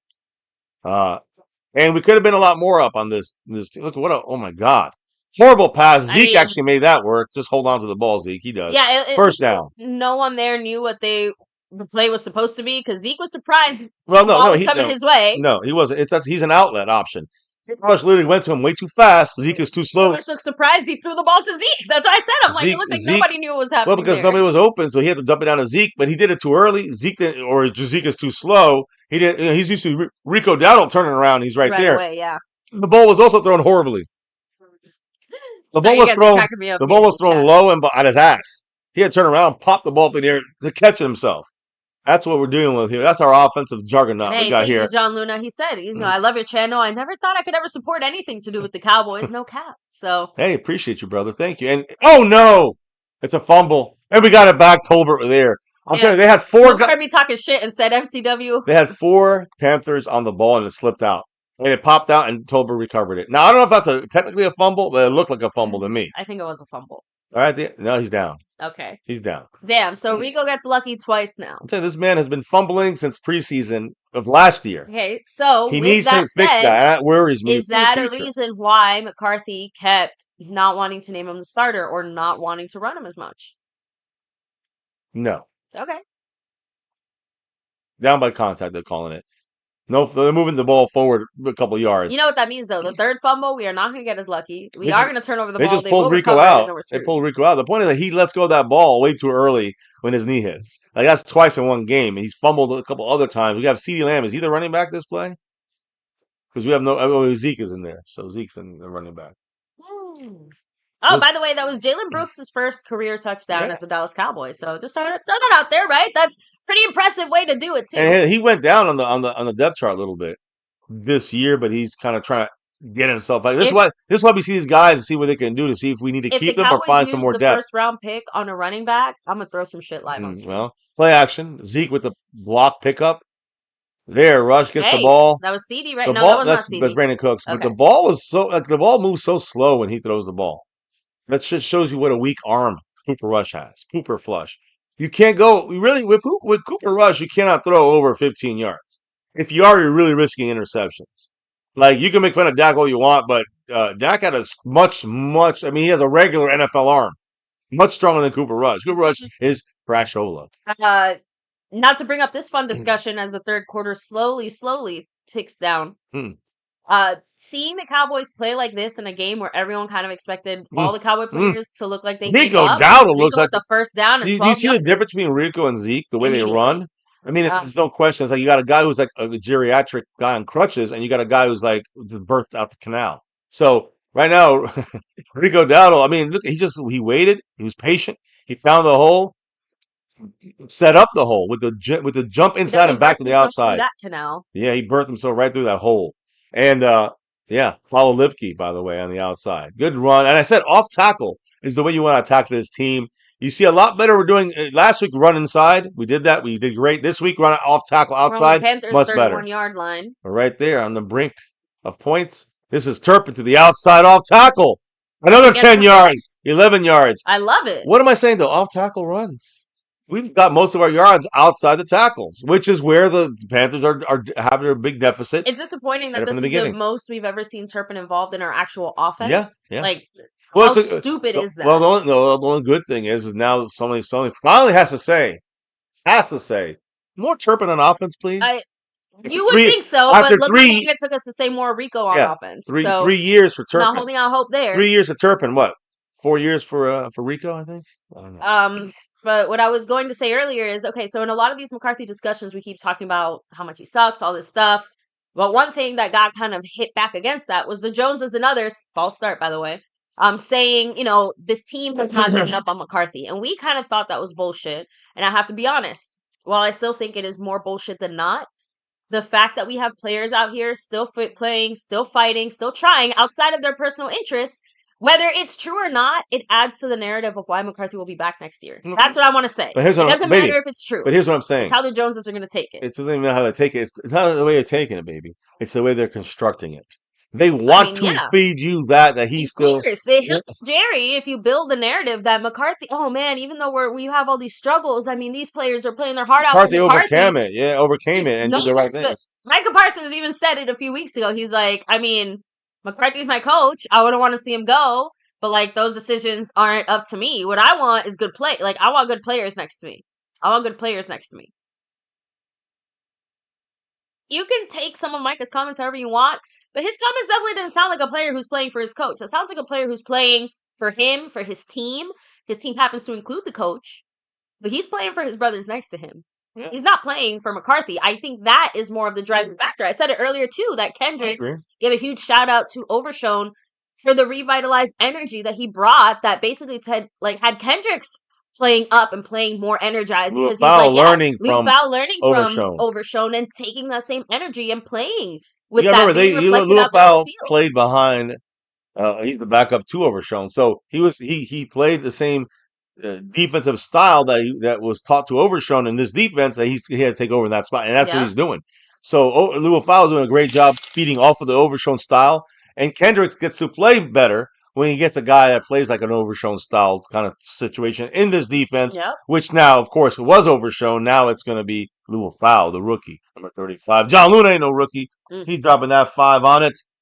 And baby, I think are we not a quarter of the way to the finish line as we enter the final quarter? Again, perfect timing there, right? You guys, thank you so much, John Luna saying donation for reality cowboy. I have a feeling that the Cowboys may back into the playoffs, losing a draft pick and keep McCarthy coaching. I have news for you, John. Bad news? Not sure how you want to take the news, but no. Even if we win this game, even if we win every single game from now to the end of the season, we're out. Well, again, if Washington wins. Washington is about to win their game, and as soon as they win, that is the nail in the coffin for us. If Washington wins any game this year, the Cowboys are out. Just so everyone knows, because they're Washington's the 7th team. If we can't catch the 7th team, we're out. So right now, Washington's winning.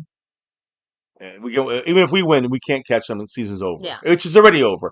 You know what's not over? The fight for the top spots here. That's right. John Luna gifted one, not 2, but 5 on it. 5 gifted memberships. Who are the people, the lucky winners? Hey, congrats to JCogs30. We have Tornado, Randy the freaking Ram, Budhound 420, and Preston like that. Jones. Huge shout out to you, Mr. Luna. And yeah, Jet Li, he bumped you out there with those 5 gifted memberships. Huge shout out to Mr. Luna. And just a quick reminder for everyone, though, with our Monday night game and the weird week, we are like being extended. Oh, wait. Oh, almost a touchdown. It's intercepted. Bad pass. Almost picked. It was literally underthrown again. And actually, Eddie Jackson almost had the pick. I think CeeDee Lamb played defense there. Take a look. Let me see that again. Yeah, because I saw CeeDee going down with the ball near his hands. I thought it was a missed touchdown. Okay, so no, CeeDee didn't even play defense. He didn't get the chance to. He kind of played defense. Yeah, he was. There's almost offensive interference. Yeah, by the way, John Luna, 5 gifted memberships in first place. We got another offensive lineman in. Is that Hoffman? No, that's 66? CJ Bass. It's a groin injury. Like? Yeah, groin pull. He's pointing to his groin strain. I just want us to. Now we can talk for a couple minutes. It's 14:55 in the game to go in the 4th here. We have the ball at 2nd and 15, but we got another offensive lineman down. We have here John Luna with 5 gifted memberships in first place. Jet Li with 1 gifted membership in second place currently right now on the gifting board. On the overall board, none other than John Luna in first place. That's right. Trying to go, well, again, for 5 on it. We'll talk about that in a minute here after we do the raffling, which we'll do towards probably closer. If there's a score with a minute to go, we're doing the raffle. So stay tuned here. We're going to do the month of November Jersey raffle. Shit, I'm out to show you guys. Hey, Bass, that's down. Did I say that? No, I said Bass. Okay, yeah, you're right. For some reason, I thought it was Cooper Beebe for a second. Cooper Beebe's out. Concussion. He didn't play his game. I know, that's why my brain kind of short-circuited there. I'm like, wait. They got him off the field. Who comes in there? Let me see. 71? Is that Awesome Richard? Who's 71? I'm trying to think. How do I not know that? By the way, Dowdle did officially get 100 yards with that last run he had. Oh, no. Was that Adoga? No, isn't Adoga out with an ankle injury? I don't know. 71, isn't that dope? I thought 71 was a penalty, illegal substitution for the Cowboys. Oh, I guess so. Okay, so they forced Udoga back in, even Yeah, but though the Cowboys did I mean, what? Go ahead. illegal substitution because we brought two against. The same thing happened against the Packers in the playoffs back before we did RMCF. Remember, we brought it was Terrence Williams came in the huddle. There was 12 guys in the huddle. You cannot Yeah, do that that's shit. right. Cowboys are retarded. That's bad coaching. That is bad coaching. That's And sloppy. but again, it's also coming off an injury, so they were confused who's on the field. They had an extra guy, and when he ran off the field, it's like you're trying to trick the other team. So we just lost 5 more yards after the penalty. Got another penalty. So it looks like Dakota Shepley is also First and 20. coming in. So I don't know. Shepley would be our center. Udoga came in at the right guard spot, which is interesting. With a run on first down, I guess I don't even know. They're changing this thing so many times. I don't know. They had first and 10, but it was second and 20. Now it's third and 17. I don't know. That was all in one play. I don't know what the fuck's going on. It's third and 17, so basically we're settling for a field goal here. By the way, Rico Dowdle, the first undrafted player with 3 straight 100-plus yard games since all the way back in 2024, which was Arian Foster. 2014. I'm sorry, 2014. 2024 is now. So it's 10 years since this ever happened in the NFL. Rico Dowdle, 3 straight 100-yard rushing games. Congrats to him. Then you get it. Do it with the Texans too. Yes. So there you go, Mr. John Luna getting a little love. Oh my God. Was it tipped? I mean, no, baby. Cooper Rush just threw the ball right into fucking 98's hands. And that's not the first time. That's not the 4th tip at the line of scrimmage on a screen to a receiver. Cooper Rush is giving away the plays with the way he's so slow at throwing the ball. He is. I just want him out of this team. I'll take any quarterback as a backup. Hey, other than Cooper Rush. Credit where credit's due. Rush manages to surprise even McCarthy because McCarthy genuinely looked like he was flabbergasted. He was just like, and he kept staring, and he's just kind of like, what's going on? Like just in shock after Let's see, that. 45-yard kick, and it is look at the hook there at the end, but it's good. So we got 27 points, 27-7. We're up by 20.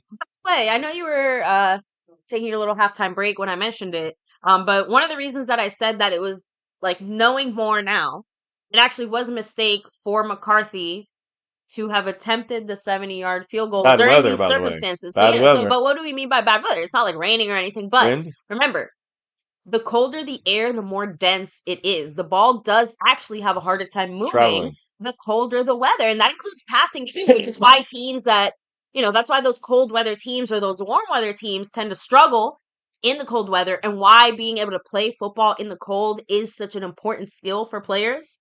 But I hear for a lot of reasons. But the thing is, quarterback's throw should not be affected like the way Cooper Rush's throw. It usually, obviously, isn't. It doesn't, unless you're a really shitty quarterback. It's just that, like Cooper Rush. You gotta. Well, that's what I'm saying. You would notice it with Cooper Rush more. We do. We see it. We see Cooper Rush throwing the ball. It's even flatter than he usually throws. It looks like it's flying through molasses. Now, all I'm saying is that between the weather and the stadium, it's like those two combinations. Yeah. We're in an open air stadium. By the way, I know someone had asked. I can't remember who it was. Someone asked, "Is this a turf stadium or is it natural grass?" So again, that's another factor. We play on turf in a closed stadium with a controlled temperature environment. And we've never tried a 70-yard field goal there. But baby, we tried it at, what was the second game of the year this year? One of those early games on the road. We never tried it. We tried a 68-yarder and made it. And it was a penalty on us. Remember? We called timeout. It was on grass in an open field stadium. But it was, you said it was week 2. It was September. Right. Weather was better. I think was it Cleveland? Was it against Cleveland? No, Cleveland was week 1.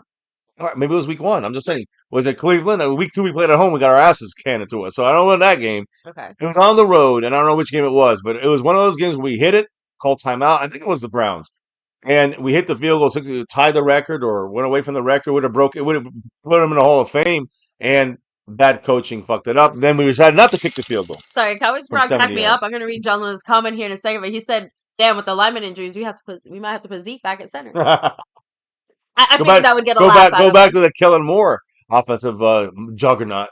That he's, well, I don't think he's that good, but he's trying to show something over there with Saquon Barkley. But yeah, basically, Zeke, get the center, man. We need you. Thank you. By the way, Mr. John Luna, he said this drop is for Michelle Castilleja. And FYI, if anyone wants to help MCF reach that goal, you just click the little goal at the top, click continue, and then drop that 5. So you can also just drop like $5 through the super chat, it I think that's the way it count works, right? towards the goal I think as so. well. But I'm not huge sure. shout I'm out, Mr. assuming it Luna. does.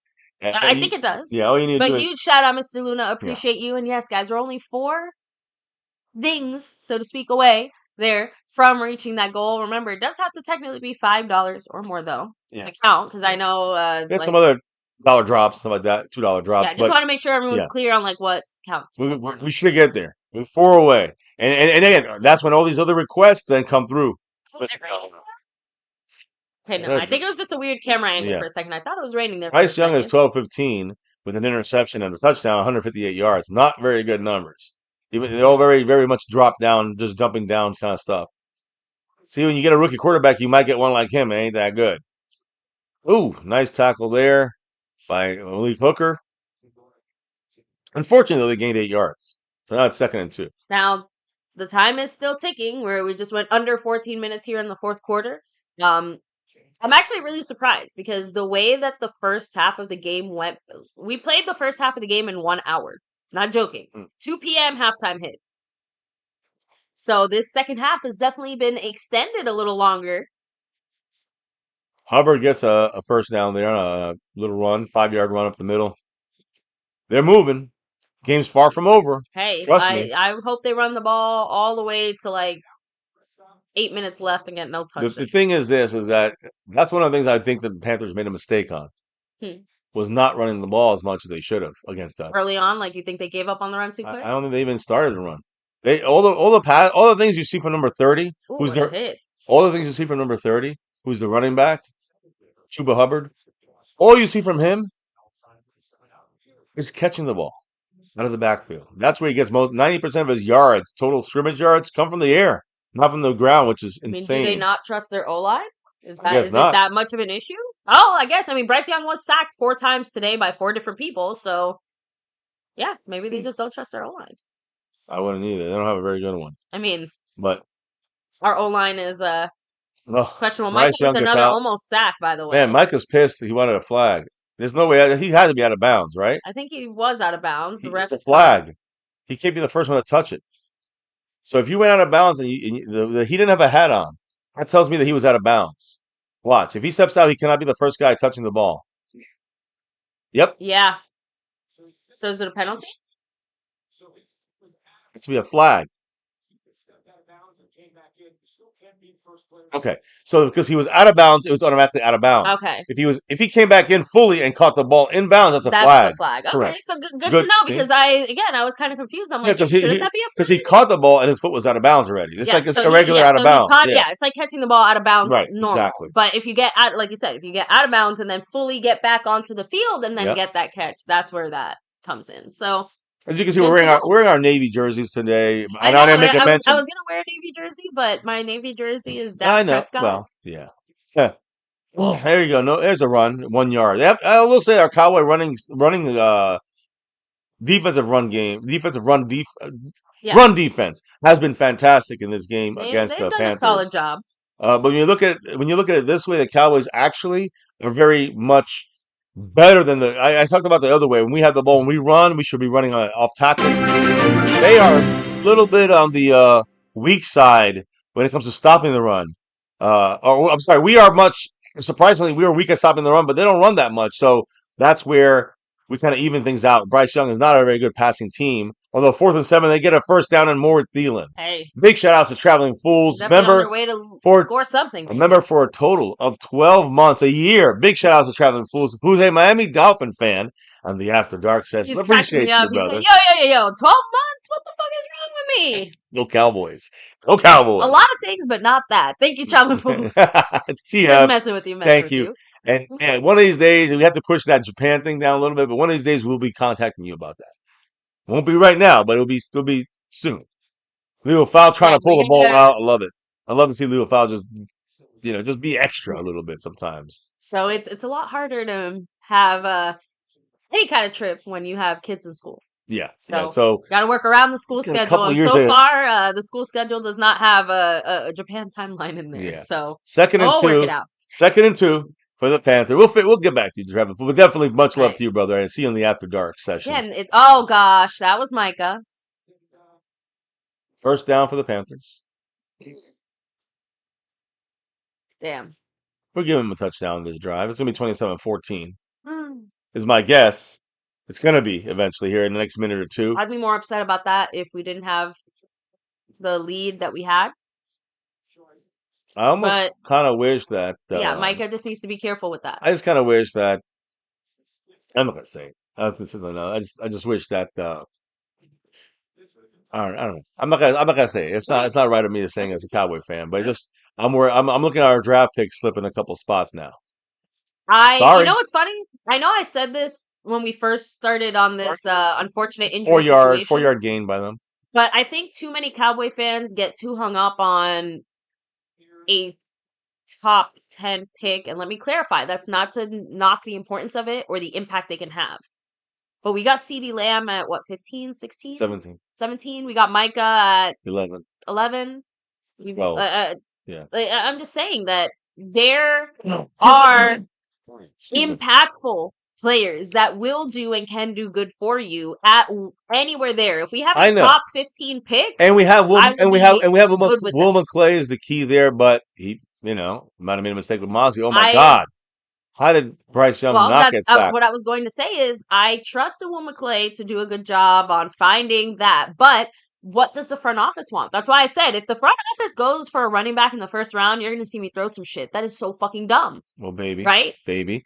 That's what they, it's funny. Let me say something. The running backs drafted in the first round the last couple of years, yeah. Jahmyr Gibbs, Bijan Robinson. Yeah. Who else was, Jonathan Brooks was not first rounder, I don't think. My point is that those two guys I just mentioned, I think that was last year's draft, not this year's. Fantastic. I mean, they're difference makers. You see Saquon doing what he's doing this year. I'm just saying that is going to give you, if they have one great running back in the draft, that'll be Jerry Jones' pick. Again, get yourself a Saquon, get yourself a Derrick Henry. That's what I'm trying to say. I know that. You can get type of running back in free agency. Oh, well. Like okay. you could, you can, you maybe. won't. They're not. So we have to go through the draft. My question is, if Jerry Jones wants to get a playmaker that's going to be on, people are going to sell the jerseys to. It's going to be, maybe you can flick your eyes. I'm not saying it's going to be. I'm not disagreeing. I'm saying it because I'm frustrated because I know you're right. Because it's a running back. If there's one good running back out there, if it's Jahmyr Gibbs or Bijan Robinson, the Cowboys will draft him. Just don't want him on my team. Maybe he will be drafted. If there's a running back out there, it will be because Jerry Jones wants to sell jerseys. He don't want to sell you another offensive lineman jersey. He wants to sell you a running back or receiver jersey. And if we're in 12, Cowboys drop back. Trying to get a sack, and he does. Get him with that fumble. Yes! Yes, he does. They were but I love it. 2 sacks for Micah Parsons, maybe 2.5, because he had a half sack with Golston earlier. It sounds like they gave it fully to Golston. All right, good. On that one. Golston because they had at that time 4 I think Golston deserved it. Golston deserved it. I agree. But here's 2 by Micah. Well, look at that speed. That's why I'm talking about that burst. Nobody has that, but him, Overshown, and Lou Fowl on our team. Can we also give him credit for the strip sack. Almost halfway through the first Actually, it wasn't a fumble. He's moving with that speed. He wasn't fumbling, by the way. His knee hit the ground. Boom. Okay. It should. Still love it. Still here for it. I don't know if they're reviewing it or not. I'm telling you that he was down. Fourth and 14. It sounds like it's just for a ball position. Yeah, I agree. 4th and 14, they're going for it. Or like you said, it would have been a first down if they fumbled and recovered it, right? No, baby. No, it's only maybe you gotta get. That's only in special teams. If the Cowboys pick it up and have possession, then fumble, then it goes. Okay. You change possession. So in a punt, if you fumble your own play and then recover it, it doesn't. Right? Yeah. No, baby. Everybody doing it. Oh, I fumbled. Let me pick it up. First down. Oh. That's not going to work. But the reason why it counts as a possession turnover on a punt because if you touch the ball, what happens? It's your ball. Yeah, it's a fumble, but it's already your possession. So if you just touch on your shoulder or catch in your hand, that's a possession change. Touching the ball. It's not a live. Well, what did they just say there? Talked to Sully said, Will McClay drafted Mozzie and Guyton, so putting faith in him is shaky. Well, the thing is that they put faith in. The thing is, Will McClay's got to fix all the holes in the draft because we don't do it any other way. So I understand what McClay's going to make mistakes because the front office forces him to. The front office forces him to do everything in the draft. I see it more as, again, Mozzie Smith didn't just land here because Will McClay forced him in there. The Cowboys said, we want this position. Bring us these guys. Right. And they picked from those guys. Will McClay pushed for him. He did. And instead of Bergeron, the offensive lineman. Here, look, it's a hold. They literally tackled the pass rusher. 4th and 14 is going to be a flag. It is. Better not be in coverage. It might be. Andrew Booth again. He gets one fucking play. It shouldn't be. It should be two plays. It should be two flags here. It should be two flags and be offsetting and redo the down. So and talk to Sully. Okay, good. I just want to hear what the 55. No, it's both on us. It's Carl Lawson. So they didn't even call the holding. Yeah. They didn't even call the holding. They did not. Sorry, when they said 55, I'm like, did they say Andrew Booth's? So they said he hit him late. I think that Late. Piece of shit. I mean, I don't know what's going I on. don't think so. Micah, by the Micah's way, on the he's sideline. gassed. He's done. He just wants to take it off. But you know what? So here's what I was gonna say. So talk to Sully with that mindset. If you want to sell jerseys, if you want to do that, you could still do that with, let's say, a receiver. That's what I'm trying to say. Like, draft any position in the first round but a running back. Get ready. Like, the running back is the one position I feel like. I don't even know what running backs are out there. If there's any first round running backs available in that first round. Because if they're 30th best players are running back, we ain't drafting that at 10. I know. I don't care how Jerry Jones feels. I know. Here it is. First and goal on the 5 with they declined the roughing the passer. Which is usually they take that one. They took the pass interference on the 5, which is the better call there. Quick pass, incomplete, and a flag on DeRon Bland. Yeah, I don't think it should have been on Bland that one, but I guess. So now it's what, first and goal on the 1. Yep, first and goal on the 1 with 9:25. Jet Li, that was double BS calls, but let's see. Should not. He grabbed it with the left arm. You couldn't see it because it was behind. Okay, guys, again, the refs aren't cheating. Jet Li, you got to get off that. You got to get brain has to be removed from your head, and you have to put in their brain that says the refs are not the reason we're losing games. Okay, you can see. I was gonna say I need to see a better angle on that because I'm just telling you. Now, should that have been a flag? Maybe not. It was almost uncatchable, but he did grab him, and that's a holding. That's a flag. That's interference. I agree. You're not bullshit. That's not a bullshit call, guys. And Andrew Booth did hold him. That was not a bullshit call. The bullshit call is that they didn't call a holding flag on the I don't know, a penalty. A flag, if it's on us, it's half a yard. It's on them, they go back 6. So they're first and goal on the 6 now. It hurts them. But my point is, I don't know if it was Micah. I thought it was Micah being held on the outside or Carl Lawson being held on the outside. That's the call I'm pissed about. They missed. But yeah, he hit him low. That's a flag. Yes, he grabbed him. And Booth is shitty fucking coverage corner. And DeRon Bland didn't grab him by the arm. You called that. We saw it just in that game with the Bengals a few days ago. Like, refs will miss flags, not just any flag. Like, they missed a very blatant face mask on Joe Burrow that on Leo Fowle should have gotten a flag for that, and he didn't. Right. You know, Bengals coach was spitting mad because he didn't get that. And then the next play was a block punt. Yeah. And we gave the game away. We blocked the punt and then gave the game away. First and goal on the 6, Bryce Young looking left. No one open. Is that a fumble? Pick it up and run. Let's go, Leo Fowle. Is it a sack?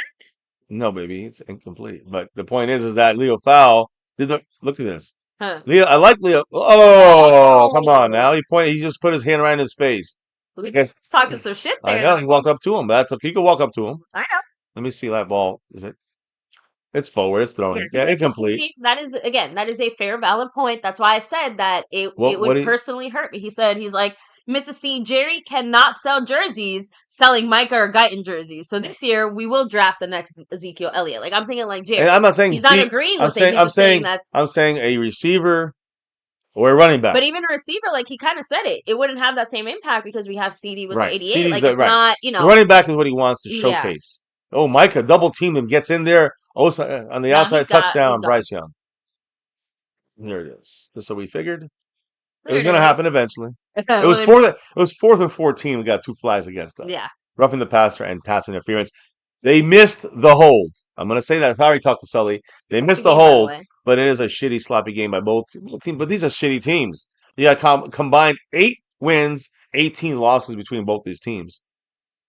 The only thing is that one of them's going to get an extra win and the other one's going to get an extra loss. So basically, we're going to have a 9-19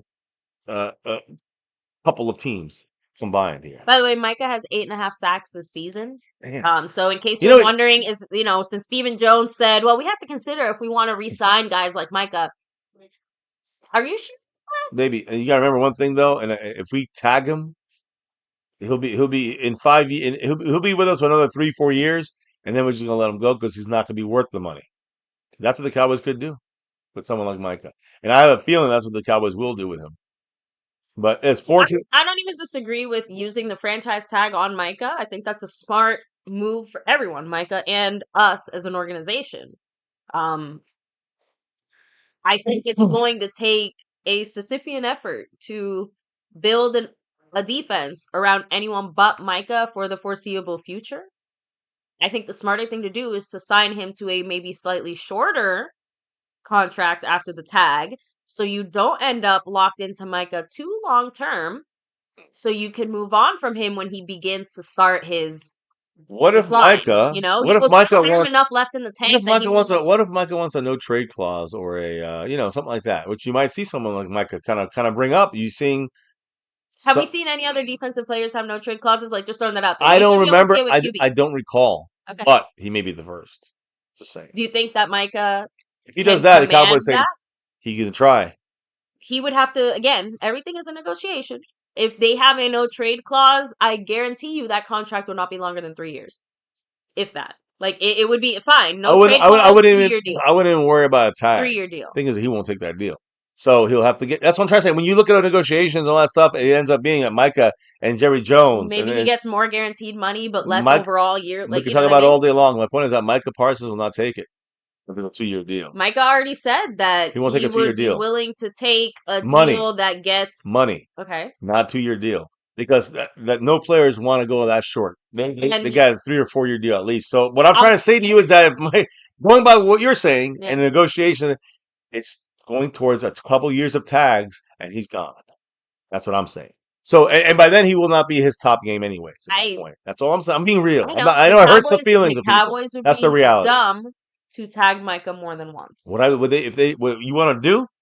Fuck the tag and not. And again, I don't think he will get the franchise the no trade clause. But you don't tag him. You extend him on a 3-year deal, Mhm. and then and then at that point you can tag him or you let him go or you trade him beforehand. I feel like 3 is the sweet spot. He's here At long most, enough at most. that you can consistently rely on him. Yeah, but He's not here so long that in- I feel like we're locked into in him 3 years, too he'll be 8 long. years in the league.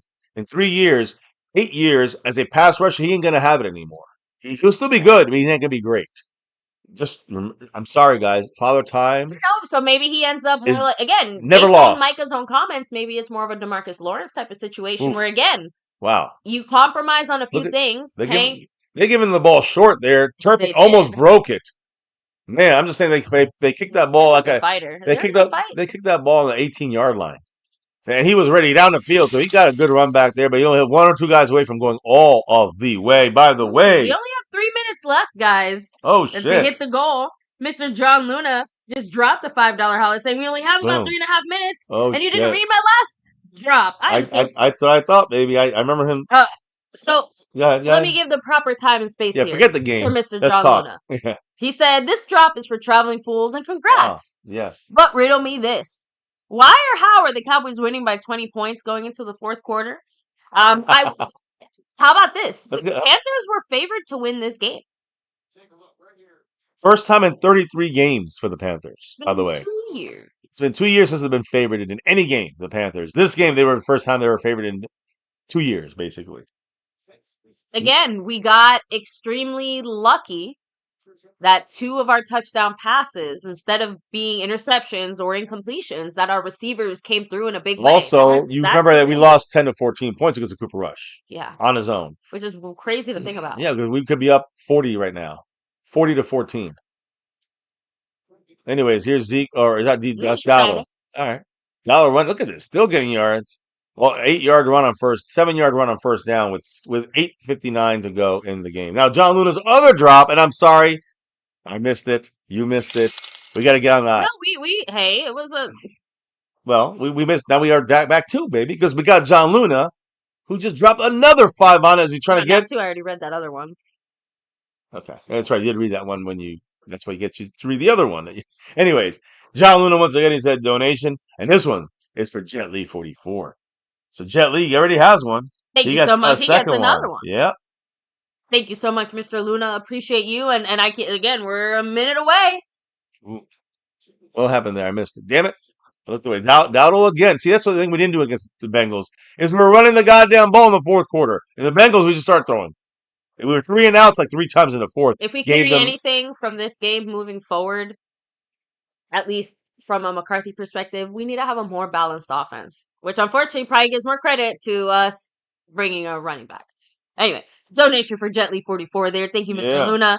And Talk to Sully also said, I'll give the Cowboys credit. I didn't think they'd be up for this game after such a short week. Rico Dowdle, yeah, me neither. I agree. It was surprising. I didn't think the Cowboys would even win this game, but they're going to win this game. It looks like Rico Dowdle with 7 minutes and 7.5 minutes. We're up 27-14. Rico Dowdle has 125 rushing yards. 3 weeks, and he keeps piling on that. I said Keep on stacking it. my big thing for this, one of my big things was make sure that Rico Dowdle gets the ball in 100 yards. We can win this game. He has over 100 yards. We can win this game. And John Luna with the 5 on it makes us hit some celebration. Celebratory. Thank you so much. 5 on it. Much love. Another one for LT, Boom. and we're done. Thank you so much, Mr. Luna. Appreciate you. And yeah, again, the Cowboys are 7 minutes and ticking. Forgetting there's 6 in the win. fourth quarter. Hey, 6. And we need that 6, right? But we're on their territory. We want that 6, but not necessarily wins. We want the 6th Super Bowl. That's not happening. Dowdle again. Almost. It's a 3rd and 2 now. Okay, now listen, guys. We another first down that ends the game in my eyes. A little bit. I wasn't wrong. I want to check on the Washington game because I want to officially put the Cowboys to bed when it comes to the playoffs. Because even if we win this game, Washington wins, we're out. I said we're out already. I would say we're out a couple weeks ago. And I'm right, but I want to make sure for those that still think we have a chance and are still delusional, I want to make sure the reality is. Remember, we beat the Giants. we beat the Panthers. These are the worst teams in the league. We're not a playoff team. We're a shitty team, especially with Cooper Rush. Throwing the pass so far behind CeeDee Lamb. Horrible play, horrible pass. Everything bad. And now it's 4th and 2. And the Cowboys, usually at this point, we're dying for points. We just need to kick the field goal. Who gives a fuck anymore? Give Brandon Aubrey his glories because he deserves it. Brandon Aubrey is our best player this year. And he's not even as good as he was last year. So, by the way, here's a little funny moment. The Panthers are trying to get cute with their stadium attendance, saying that they distributed 70,570 tickets. Now, distributed means that those were how many they gave out. Guys, if that stadium has 40,000 people in it, I would be surprised. Like, it is very empty. Very empty. And that is atypical. You got it. 30 points. We had 30 points today. Hey. Wow, wee-wah. How about them Cowboys? How about Calvin Richard? You know what he had to say there? Hit me with that 5 on it. Hey, John Luna to 95. He was fully loaded, by the way. John Luna down to 95 points on the stream, boss. But he helped us get to that very important goal. That's right. And because of that, everybody who got opportunities in there, to get a jersey. We're going to actually do the jersey raffle tonight. Yeah. But you will see what we're talking about when it comes to being involved in this goal situation. If you get in there for the goal, you're going to see it live and in action. Well, I want to make sure we're not going to do that raffle. We're doing our monthly raffle, but we already did our raffle for the goal of. That's what I said. You're going to see it live and in action. Those names that that got picked out. 4 names got picked out. And Calvin Richard was one of them. Yeah, Calvin Richard gets a bonus raffle entry in there, so we'll see who wins the jersey as soon as we see the official win of this game, which is 30-14 for the Cowboys. Calvin Richard said this should be like the old days. The Cowboys get a lead, and then you get a heavy dose of Emmitt Smith. And that's the way we're playing this game with Rico Dowdle finally. Even though that last play we threw up, we see a 3rd and 2 to a receiver screen, putting the ball in the hands of Cooper Rush. Dumb. You run, and you run. That's it. And instead we stop the clock. And not that it matters, but fully loaded means you had 100 points. Fully loaded. We say fully loaded means you're 100 point, 100 out of 100 up there. But yeah, you were fully loaded. He took Calvin Richard took you down 5. You still loaded up on that board. Much love to Luna, to Calvin Richard, Jetly 44, Redman R. A slightly controversial comment by Talk to Sully. He said, "Sorry, I will say, the run game is better after Zach Martin is out of there. Zach Martin hurt the O-line." I don't agree with that one because we had Zach Martin there when Rico got his first 100 yards. Is it more just coincidence because McCarthy is just finally running I don't down on that? It's more than that. No, because he didn't run him in the fourth quarter against the Bengals. It's because we're playing 2 teams that suck against the run. Sorry, I'm right, guys, on this one. First down for them on 1st and 10. Another first down with under 6 minutes in the game. But yeah, baby, the Giants suck in the run. The only thing is, we have an injury, Jordan Lewis, and that's his foot or his knee. Well, he was on his last year anyways. What can I say, guys? We lost another cornerback. Jordan Lewis is injured. And if it's his foot, it's one of the list fractures. He already had one. I hope it's not. Is that him? Oh, no. He's in pain. He's shaking his head. Foot? I don't know. He's not moving. Tell. He's on his knee and he's on the ground. Like on his knee looking at the ground. I was going to say something there and I fucking forgot because of that play. God damn it. Oh, I want to say something. Let me just focus. Shit, Jessica. What happened? Go ahead. No, Carson Wentz is in as the quarterback for the Chiefs. I don't know what happened. Oh, yeah. I don't. Who cares? The thing is, sorry, no offense, but Cowboys. Wentz, trash. And who was he in for? What team? Mahomes? No. Chiefs? Chiefs. Yeah. That's why I said. I'm like, I didn't hear the team name. That's all. Yeah, I know. Either he's hurt or they're blowing him out. I don't know. Either Mahomes is hurt or they're blowing them the hell out. All I'm trying to say, and I want to answer the question from Sully. Oh, it's his arm. It looks like his left elbow or arm. The wrist. He is shaking his left arm. So it looks like, and luckily it's not anything on the legs. Thank goodness. The thing is, I wanted to say this, baby. Dexter Lawrence is the big player on the Giants, and Brock Hoffman handled his ass. And Enrico got the first 100-yard game for a Cowboy running back in 25 straight games. We haven't had a 100-yard runner. The last 3 we had a 100-yard runner, but that first one was with Zach Martin. I think he got hurt at the end of that game. I was going to say, Zach Martin definitely has had his worst season ever because of injuries. Yeah. But I don't think that Rico Dowdle and his, our run game and Zach Martin are necessarily, directly tied. The reason I'm saying that is not because Zach Martin is, it's you can say it's coincidence, but the point is, the fucking Bengals lost their run-stopping nose tackle and the run-stopping linebacker last week. So running the ball down. I said run up, and they were already bad at stopping the run up the middle. I said run up the middle. We'll do it again. And sack Lawson. Yeah, you said Micah. Yeah. I almost Carl Lawson because he moves so fast. I have to be honest. No. You can see that he's just bigger. Yeah, Lawson at 55 with the sack. He's like our second sack leader on this team behind Micah. Carl Lawson should make this team next year. Did Mike drop back there? No. Okay. But Carl Lawson, great job there. But what I'm trying to say is the Bengals had a very weak run defense, and we took advantage until the fourth quarter, and then we didn't let them win the game. Same thing in this Carolina team. They have one of the worst run defenses. A penalty, by the way. Oh, tough catch, incompletion. They're in 15, and it might be on them for holding, which means they're 4th and 15. Blue Foul talking more shit, by the way. I like it. I love it. Just let it. Yep. It's on us. Oh, shit. First down. We'll get more defense. Holding on Lou Foul. So right. maybe don't talk so much shit. Not as much. The point is that the Panthers horrible against the run, especially on the outside off tackle, where the Cowboys have been dominating it there. And yes, now when you're at this point of the game, this is when you should be running. Last week we were 2020 fourth quarter, and instead of running the ball, we started throwing the ball and getting 3 and outs over and over again. That's McCarthy. Rush sucks, but you should know better than to force your quarterback who sucks to throw 3 times in a row, to throw 40 times an average a game. And it's Cooper Rush. Dak going to do it anyways, but even if he can handle it, he gets you back in the game. Okay, false start. Is it false start, or was he past the line too much? Let's see. Told you.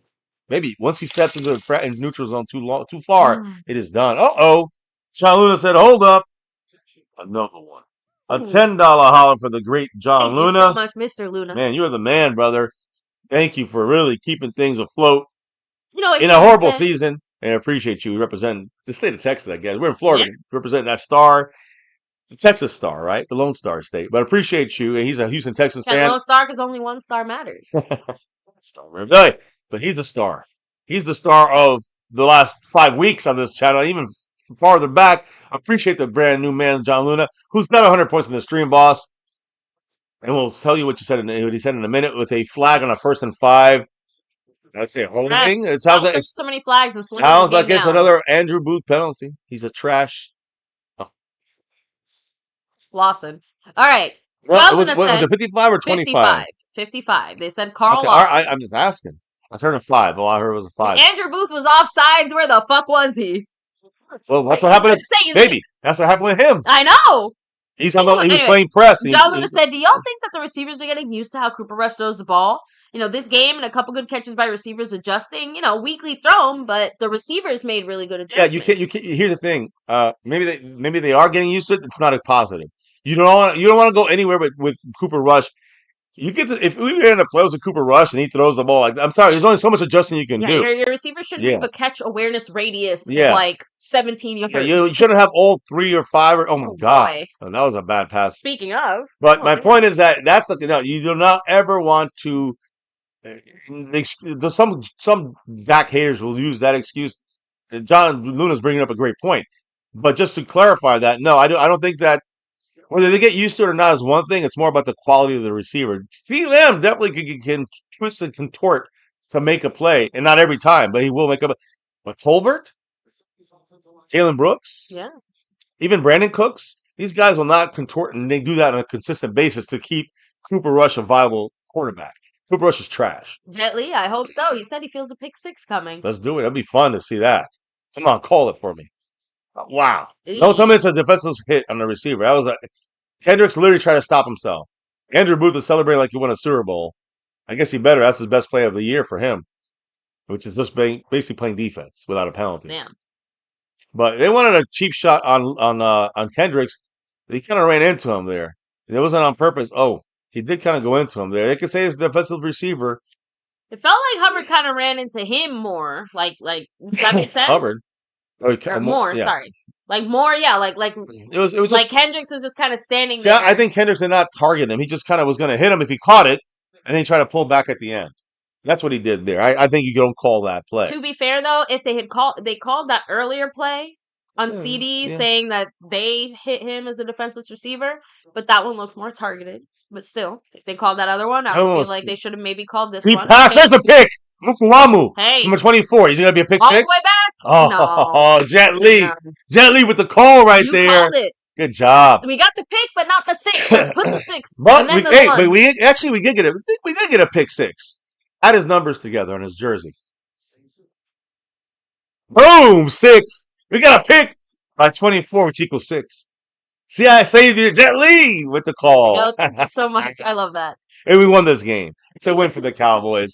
It's a W. The problem is, we lost a couple picks. We went up a couple draft picks, unfortunately. But I know what you said is right. I just think that the higher draft pick, the easier the job for Will McClay gets, not just in the first round. Like I said. Every single round, the job is easier when you rely only on the draft. You need to help the draft. And so winning this game hurts the Cowboys, is what I'm trying to say. It helps figure some things out. It helps with a little bit of we won against the Panthers. It's a lose-lose for us, really. We beat a shitty team, and we hurt our draft position. But hey, some people will be like, we can make the playoffs until they look at the Washington Commanders score and say, oh, wait, we're out. We're out of the playoffs. We're out of the playoffs, guys. Jessica said, can the Saints come back? They won't. And if they do, we're still out of the playoffs. Because they're gonna, 8 other teams have to lose this week for us to be in. Would you like a happy stat since we're in a happy mood after that interception? Dallas has a 100-yard rusher and a 100-yard receiver in Dowdle and CeeDee Lamb against Carolina.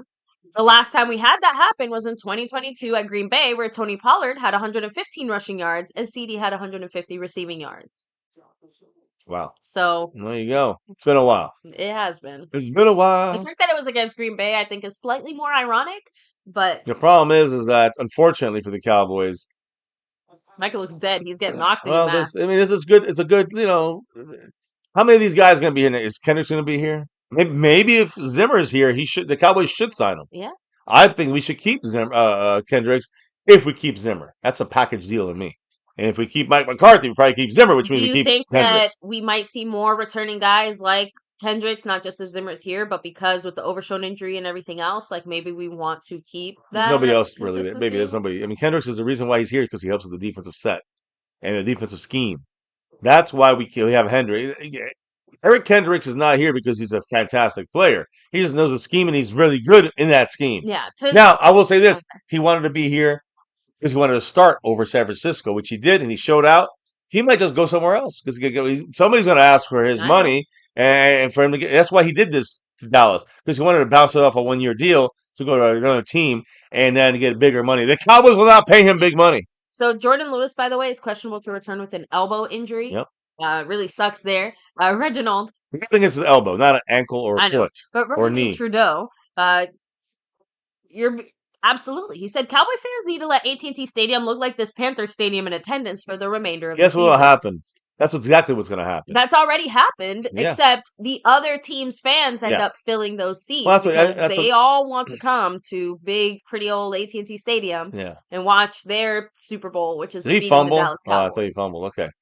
It looked like a first down, but yeah, I hear you, and I understand what the concept is there. It's funny, we were 8-0 last year in the playoffs. I mean, in the regular season, and we lost at home against I the know. Packers in the playoffs, and we've only won once since then. That was last week at Yeah. home. At home.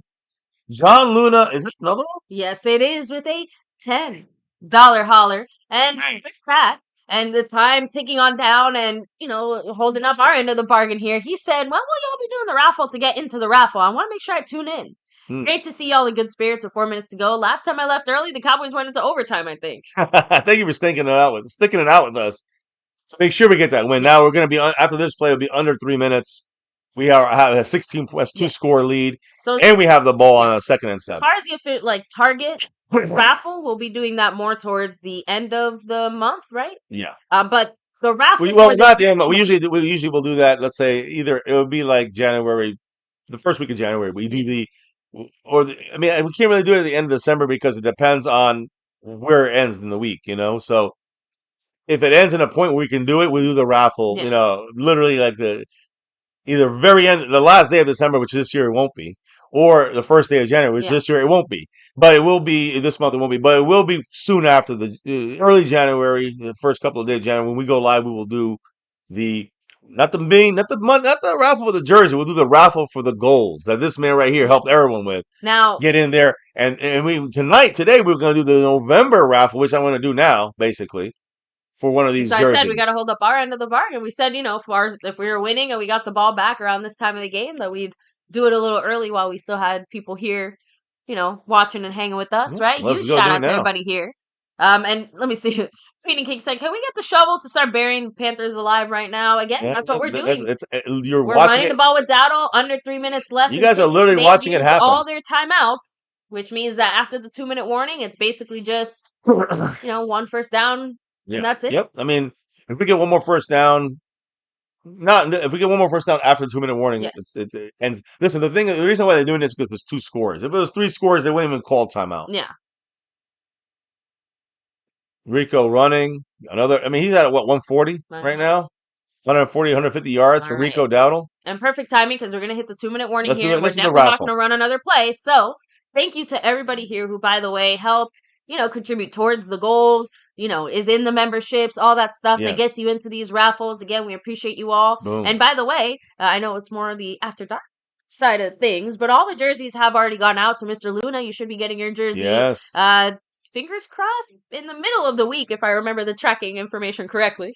So can't wait to see you, repping that awesome Houston Astros jersey you got. Yeah. I have to admit, first Nice, baseball yeah. jersey we've seen, and Not nice. a lot of baseball fans in our family, but there are some, and damn, that looks a very nice style. So hey, can't wait till you get it. Let us know how it is, how it looks. Yeah. Take a picture. You want to post it on Twitter? You can do that. We can post it for you. We always love to see people's repping their team. people repping their teams from the jerseys they've won here on Yeah. MCF, My Cowboys Family. Too often during this live stream. Don't forget, guys, to hit like, subscribe, hit that notification bell. You guys can follow us anywhere and everywhere at My Cowboys Family.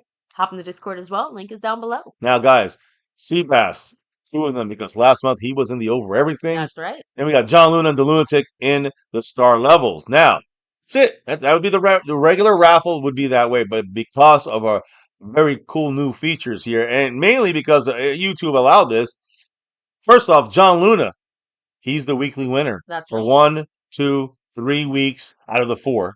We only have because I think Jet Li won last month. Thanksgiving. Yeah, we had a combined week, so we only had 3 weeks this month of November. Yeah. John Luna won all 3 of them. Big shout out to John Luna. Now, what about the goal? Look at the 4 goal winners here, That's guys.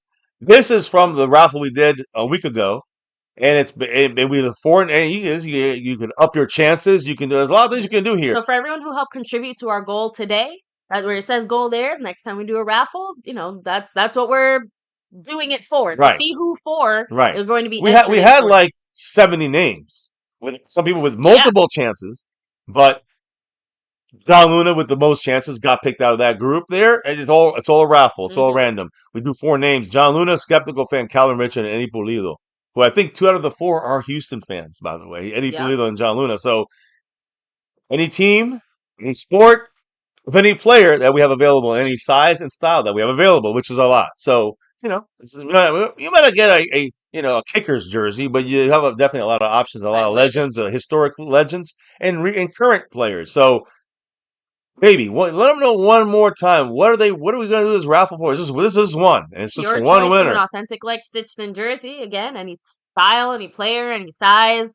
whatever you want to rep. We'll make sure you get to rep it. And we've been repping ours, not just all season, but for years and years now. So year for years, you know how that goes here. Hell yeah! So without further ado, a 2-minute warning's coming back here. Game's over pretty much, but let us do this raffle. We'll run one more play here, and then we'll do the raffle. But Cooper Rush fumbled again. Now it's 3rd and 3. And this is the game. Speaking of the game, let's see who wins this thing. Good luck. Let's do the raffle before we. Yeah. Oh, by the way, the Saints came back and tied the game and they're going for 2 for the win. And missed. And so the Cowboys are out of the playoffs. Yep. Cowboys are out of the playoffs. The Saints came back, but it's 20-19. Playoffs are over for the Cowboys officially. Finally, we can say it. There you go. Good luck to any of these people here. We'll win. Here we go. Dun, dun, dun. As Zeke runs for the first down and ends the game. And the man Seabass with the win. And he, again, this was his first jersey, by the way. That's his first jersey. Big congrats to Seabass. Man, I hope he's in the chat somewhere. Big shout out to Seabass. And he got it off of just being in the over everything. Hey, when the man paid. Shout out to him. It wasn't a bonus raffle winner from John Luna. It wasn't a goal. But again, John Luna even had a major advantage. Seabass only had 2. That was enough. Bang, bang, bang. And a big win. Big shout outs to Seabass. Much love to you, sir. You deserve it. After all this time, you deserve it. The game with the victory formation. Yep. Cowboys somehow managed to squeak out the dub, 30-14. Although CeeDee Lamb looks very depressed. A few players do still look a little depressed on the sideline because they probably just got official confirmation that Cowboys are out of the playoffs. Hopes are officially done. Yeah, Cowboys are out of the playoffs. But again, guys, it was official to me a couple weeks. It was official to me when we lost Dak. It was kind of like we're not going to do good in the playoffs with Cooper Rush, even if we snuck in. Slow decline to get. Yeah, we knew we were going to get to this point. Just now we're here. And now the best thing about this baby is that now finally everyone can shut the fuck up about the playoffs because we're officially out. We can not tank, but we can focus on the draft as the thing that we get to look forward to when the season is over. Yeah. I guess it's one way of describing it. I mean, you can't. You went literally through it. So it wasn't like a happy statement. It's not. Again, it's not a good thing to be knocked out of the playoffs. You're supposed to be sitting on your couch celebrating that, and you usually don't have that happen after a win. No one's celebrating it. We're just like, accepted it. We've accepted it for a while. The thing is, we're letting those out there that have been hanging on to that shred of 1%. Unknown Ninja said it was official to me when you kept McCarthy. It was official this offseason. The way we got it set up, it was meant for this kind of a 5 or 6 win season. We're here. We got 6, guys. We got that 6th win of the season, not that 6th Super Bowl, which is what I want. Now, let me say this very important thing. Since we finished another game, we only got 3 games left for our little MCF season here for our Cowboys, and 2 out of 3 are at home. You've seen that Sunday game. It's a Sunday night game, which I'm hearing it might be moved. Keep that in mind. Sunday night against the Buccaneers, 8:20 Eastern, 7:20 in Dallas, December 22nd. Buccaneers are up next. They're a tough team. Then you got the Eagles on the road on December 29th in the afternoon game there. That one is, it's just the Eagles might not have anything to play for. I don't know. And then Washington, who might be playing for a playoff spot, comes to Dallas, try to give us a revenge situation. And if the Washington Commanders are in the playoff hunt, that game will be important. It will be nationally I have a televised. feeling it's going to be a Saturday game. Yeah, it's I know Saturday. usually we don't play It's either Saturday. Saturday, January 4th, or Sunday, January 5th. But if it's on the 5th, it means we ain't going to be on TV. Probably. Probably. But hey, listen, the thing is, if we are on Sunday and it is a playoff meaningful game, it will be the national game on Sunday. Oh, yeah. You know what I'm saying? They want to get those games that are directly playoff relevant. We're out, but Washington will still have a chance probably at that point. We'll see. So those are the last 3 games left after a horrifying 2024 season. Tough teams or easy teams didn't matter. It was our team not doing the right stuff in the offseason, badly managed by the front office, Jerry Jones and Stephen Jones and them. And then, with nothing really added to the team, a horrible situation for the offense of Dak and McCarthy. And then even worse, when you added in the injuries on both sides of the ball, it was a disastrous season. I want to just delete that season, this season right now, honestly. So that's it. Sorry, I kind of moved on. I know you kind of like no, we're out. no. I just I'm reading a few comments in the chat. Unfortunately I was watching them post a very impressive Saquon Barkley stat, and that did kind of have me spiraling for like 10 seconds. He's got 1,600 yards. Yeah. He has the franchise record for the Eagles. We're drafting a fucking running back. Anyway. Jerry's with that said, guys, again, can't say enough how much we appreciate all of you guys here chilling, hanging with us. I want to hear a couple of last comments before we run out of here. So fly through the final shout outs here. Andy and Boogie said, blame it on the clown show. William Bernie said, Tampa's going to be tough. They're trying to win NFC South. Yeah, all 3 games are going to be tough. So, that might have been our last win of the season. Let's just put it that. Gently 44, very safe travels. Yes. Wishing you the best. Have fun. Stay safe, brother. Stay safe. Unknown Ninja said 3 weeks of misery. That's what we got left. But we will go down with the ship. Some people still think somehow we got a chance. We got to get 9 wins. Shut the fuck up. If we end up with 9 wins, we're getting the 20th pick of the draft. The thing that surprises me about that is this, like, do you genuinely want to see this team in the playoffs? Baby, it's over. Saying if there was some alternate universe where there was somehow a chance, like, did you actually want to see that? Some guys did. Yes. In the playoffs? Yes, they do. And that is 30-14. Very surprising. That is 30-14. You don't want to say that. I know, but John Luna, much love to you. You said MCF and everyone in the chat. I'll catch y'all next time, and please stay safe. But I'm out. And by the way, he did say that the jersey that's headed his way will be a fingers crossed Xmas gift for the wifey. So there you go. But again, you mean the one that for his the one that we send out. Yeah. Okay. He's hoping to give it. So Mahomes did get hurt, by the way. That's why he got hurt. Oh, he got hurt. And it was 21-7 at the time, but it was his ankle. Left ankle. It looks like he's gonna be okay, but they definitely let him sit out the rest of the game. I know how some of us are kind of joking, saying what we thought would be the Super Bowl teams. Again, this could maybe impact if the Chiefs are going to be one of those teams. I think the Chiefs have too many one-score victory. I think this is their non-one-score victory they've ever had this year. So what I'm trying to say is that those one-score victories are going to bite them. Someone's going to beat them in the playoffs. Yeah. That luck is not going to last all the way, but they do put themselves up to be able to win. And create their own quote unquote. Yeah, and I know John Luna mentioned his Houston Texans. They won. Texans won. I mean, they beat the Dolphins here, 20-12, and they're clinched the AFC North. So congrats to John Luna, Eddie Pulido, and even Eastside Harold, who's been MIA this year. I hope he's okay somewhere. This is not a paper bag season for you. Yeah, finally for Eastside Harold, and he's still in. He didn't. At least he didn't show up. Yep. So William Bernie said we are actually still not mathematically eliminated yet, you guys, because we technically won this game. So there's still a 0.1% chance. We're out. All right, William Bernie said it, laughing. We all know what's up here. The way we got eliminated in this game is if again maybe I'm wrong, but the way the Cowboys got eliminated, what I looked upon is that if the Cowboys win or lose, it don't matter. It's if Washington wins, it's over. So it's over. If we lose and Washington wins or ties, we were out. And we tied the game and Washington won. Okay, well, we were also out. So the fact that we won and Washington won, like I said, technically, William Bernie is right, even if we all know that it doesn't actually change anything in reality. These guys, all right, there's a 0.5% chance now instead of 1%. Are you guys really dying for? I know William Bernie's joking about it. I know, but there is at least 1%. It's the same way that there's people out there who still think Cooper Rush is better than Dak.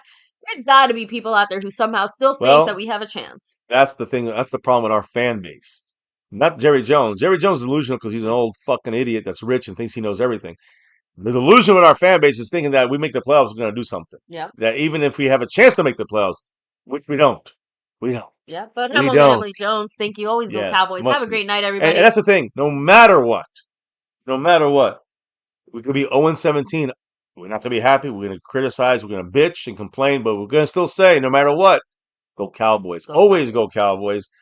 Cowboys. You just don't switch teams. If you switch teams, you ain't no fan of the Yeah. first team. So you ain't no fan of the second team. You ain't no fan. You're just a football bandwagon jumper. So we stay with our team. And this, for my fans, family, and friends in the chat, and everybody, guys, this is where the best of the best stand up. This is when the fans that truly support their team, not by going to the games or buying jerseys or buying hats or buying whatevers. Yeah.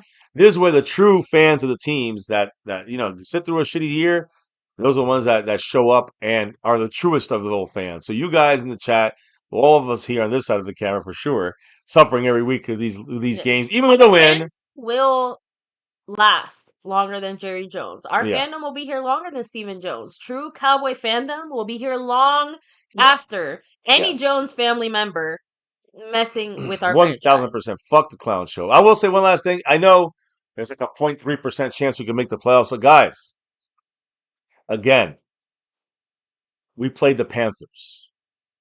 We're not playing the Chiefs. Last week we played the Bengals, who were basically out of the playoffs too.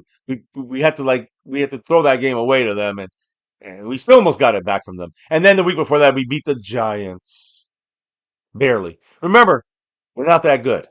We're one of the worst teams in the league, even with this win, because we're playing some of the worst teams in the league. So I'm just saying. I know people think, "Oh, we got a shot. Look at us. Look at Cooper Rush." Shut up. It's over.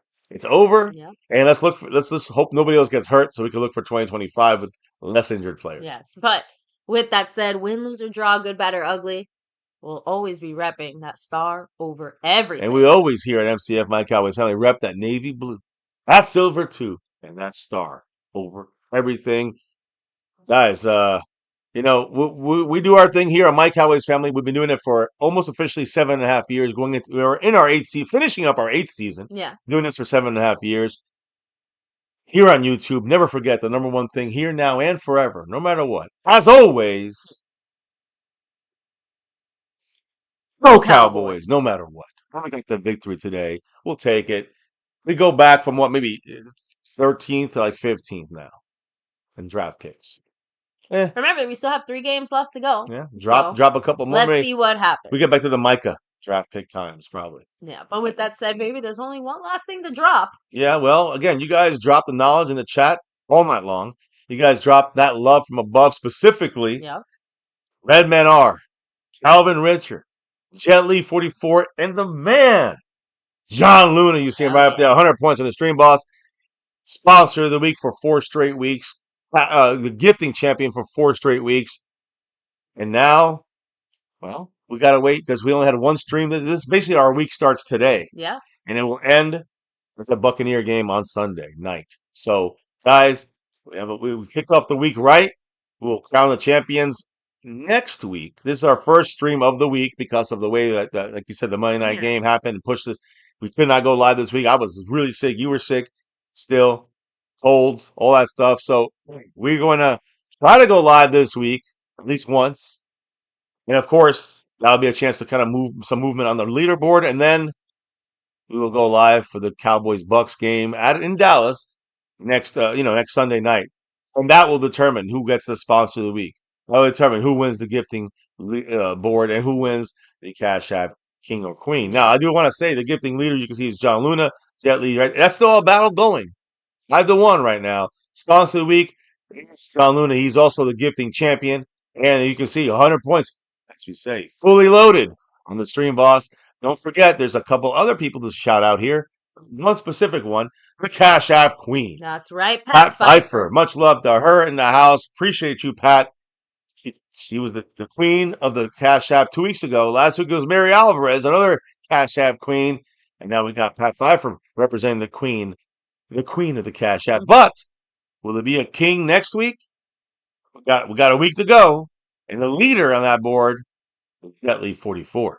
So Jet Li might be that Cash App king by the end of that Buccaneer game next week. We shall see. We also made the goal. So big shout outs to everybody in that, especially John Luna, who really made it happen. But Calvin Richard, Jet Li also helped out on that side of things. And All those names that were in that goal and were gifted those those raffle entries, you can say, from John Luna. That will be done at the beginning of January. Now that we have everything up to date, there's only one last thing to drop, and it's not Cooper Rush dropping fumbles or dropping shitty passes at players' feet. But I will say, even before we drop what we're going to drop, baby, we got to drop the fact that we have our camera up right now and I can't find it. No, there it is. I'm losing my voice. It's okay. You guys probably sick and tired of seeing us screaming and yelling. Thank you, though, for joining us for this game and this horrible season. We'll be back again sometime this week, and of course, definitely for game time, guys. Right here next Sunday night against the Buccaneers. We'll say bye on this side of the camera, and of course, you'll see the game, a win, maybe our final win of the season. Yeah. Against the Panthers, 30-14, Week 15, regular season in the books for our 2024 Dallas Cowboys in this live reaction MCF My Cowboys Family stream. On that note, baby, it is time to get ready to drop out and clock out for the night before we can relock and reload for continuing this week. And hey, Victory Monday in December. Before we continue that, baby, before we do the next stream, relock and reload for some mo. What do we got to do before we drop out of here for the day? We got to drop the beat. That beat's been dropped. It's a wrap right here on MCF, My Cowboys Family, with FCW, My Cowboys Wife. Thank you guys again. My Cowboys, bam, representing it once again here on a regular season 2024 victory. Yeah, look, in case you missed it, 30-14, Week 15 victory over the Carolina Panthers. With Pooper Flush playing as bad as you can possibly play. But here, on this channel, here on MCF, it's always about that navy blue, that silver too, and that star for everything. Never forget the number one thing on this little channel of YouTube, in this corner of YouTube. Never forget the number one thing. You guys in the house making the world go around on My Cowboys Family. Can't do this without you guys. And don't forget to hit that like button for the stream. Hit that subscribe button for the channel. Hit that notification bell. And mark it to all videos so you know when we're dropping a video or going live. Also, if you're watching this on replay, hey, hit the like, but comment down below as well. If you want to know where we're at, when we're not here, you can check Twitter, X, any social media at My Cowboys Family. Or as you can see in the description, definitely jump into the free and fun 24/7, 365 football Discord for our channel, My Cowboys Family. On Discord, the link is in the description down below. Thank you guys. Stay safe. Enjoy Victory Monday for whatever it is. Yeah, we lost a couple draft picks. We got a victory. Put a smile on some people, most of our Cowboy fan base's faces. Thank you guys. Much love. Stay safe. We'll see you here back this weekend for the game Sunday night against the Bucs as we wrapping up the season. Appreciate you all. Stay safe and never ever forget. Go Cowboys!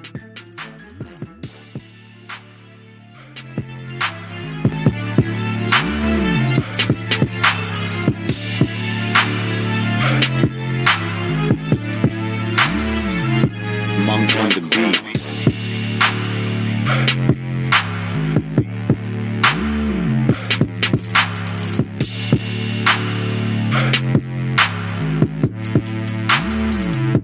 Monk on the beat.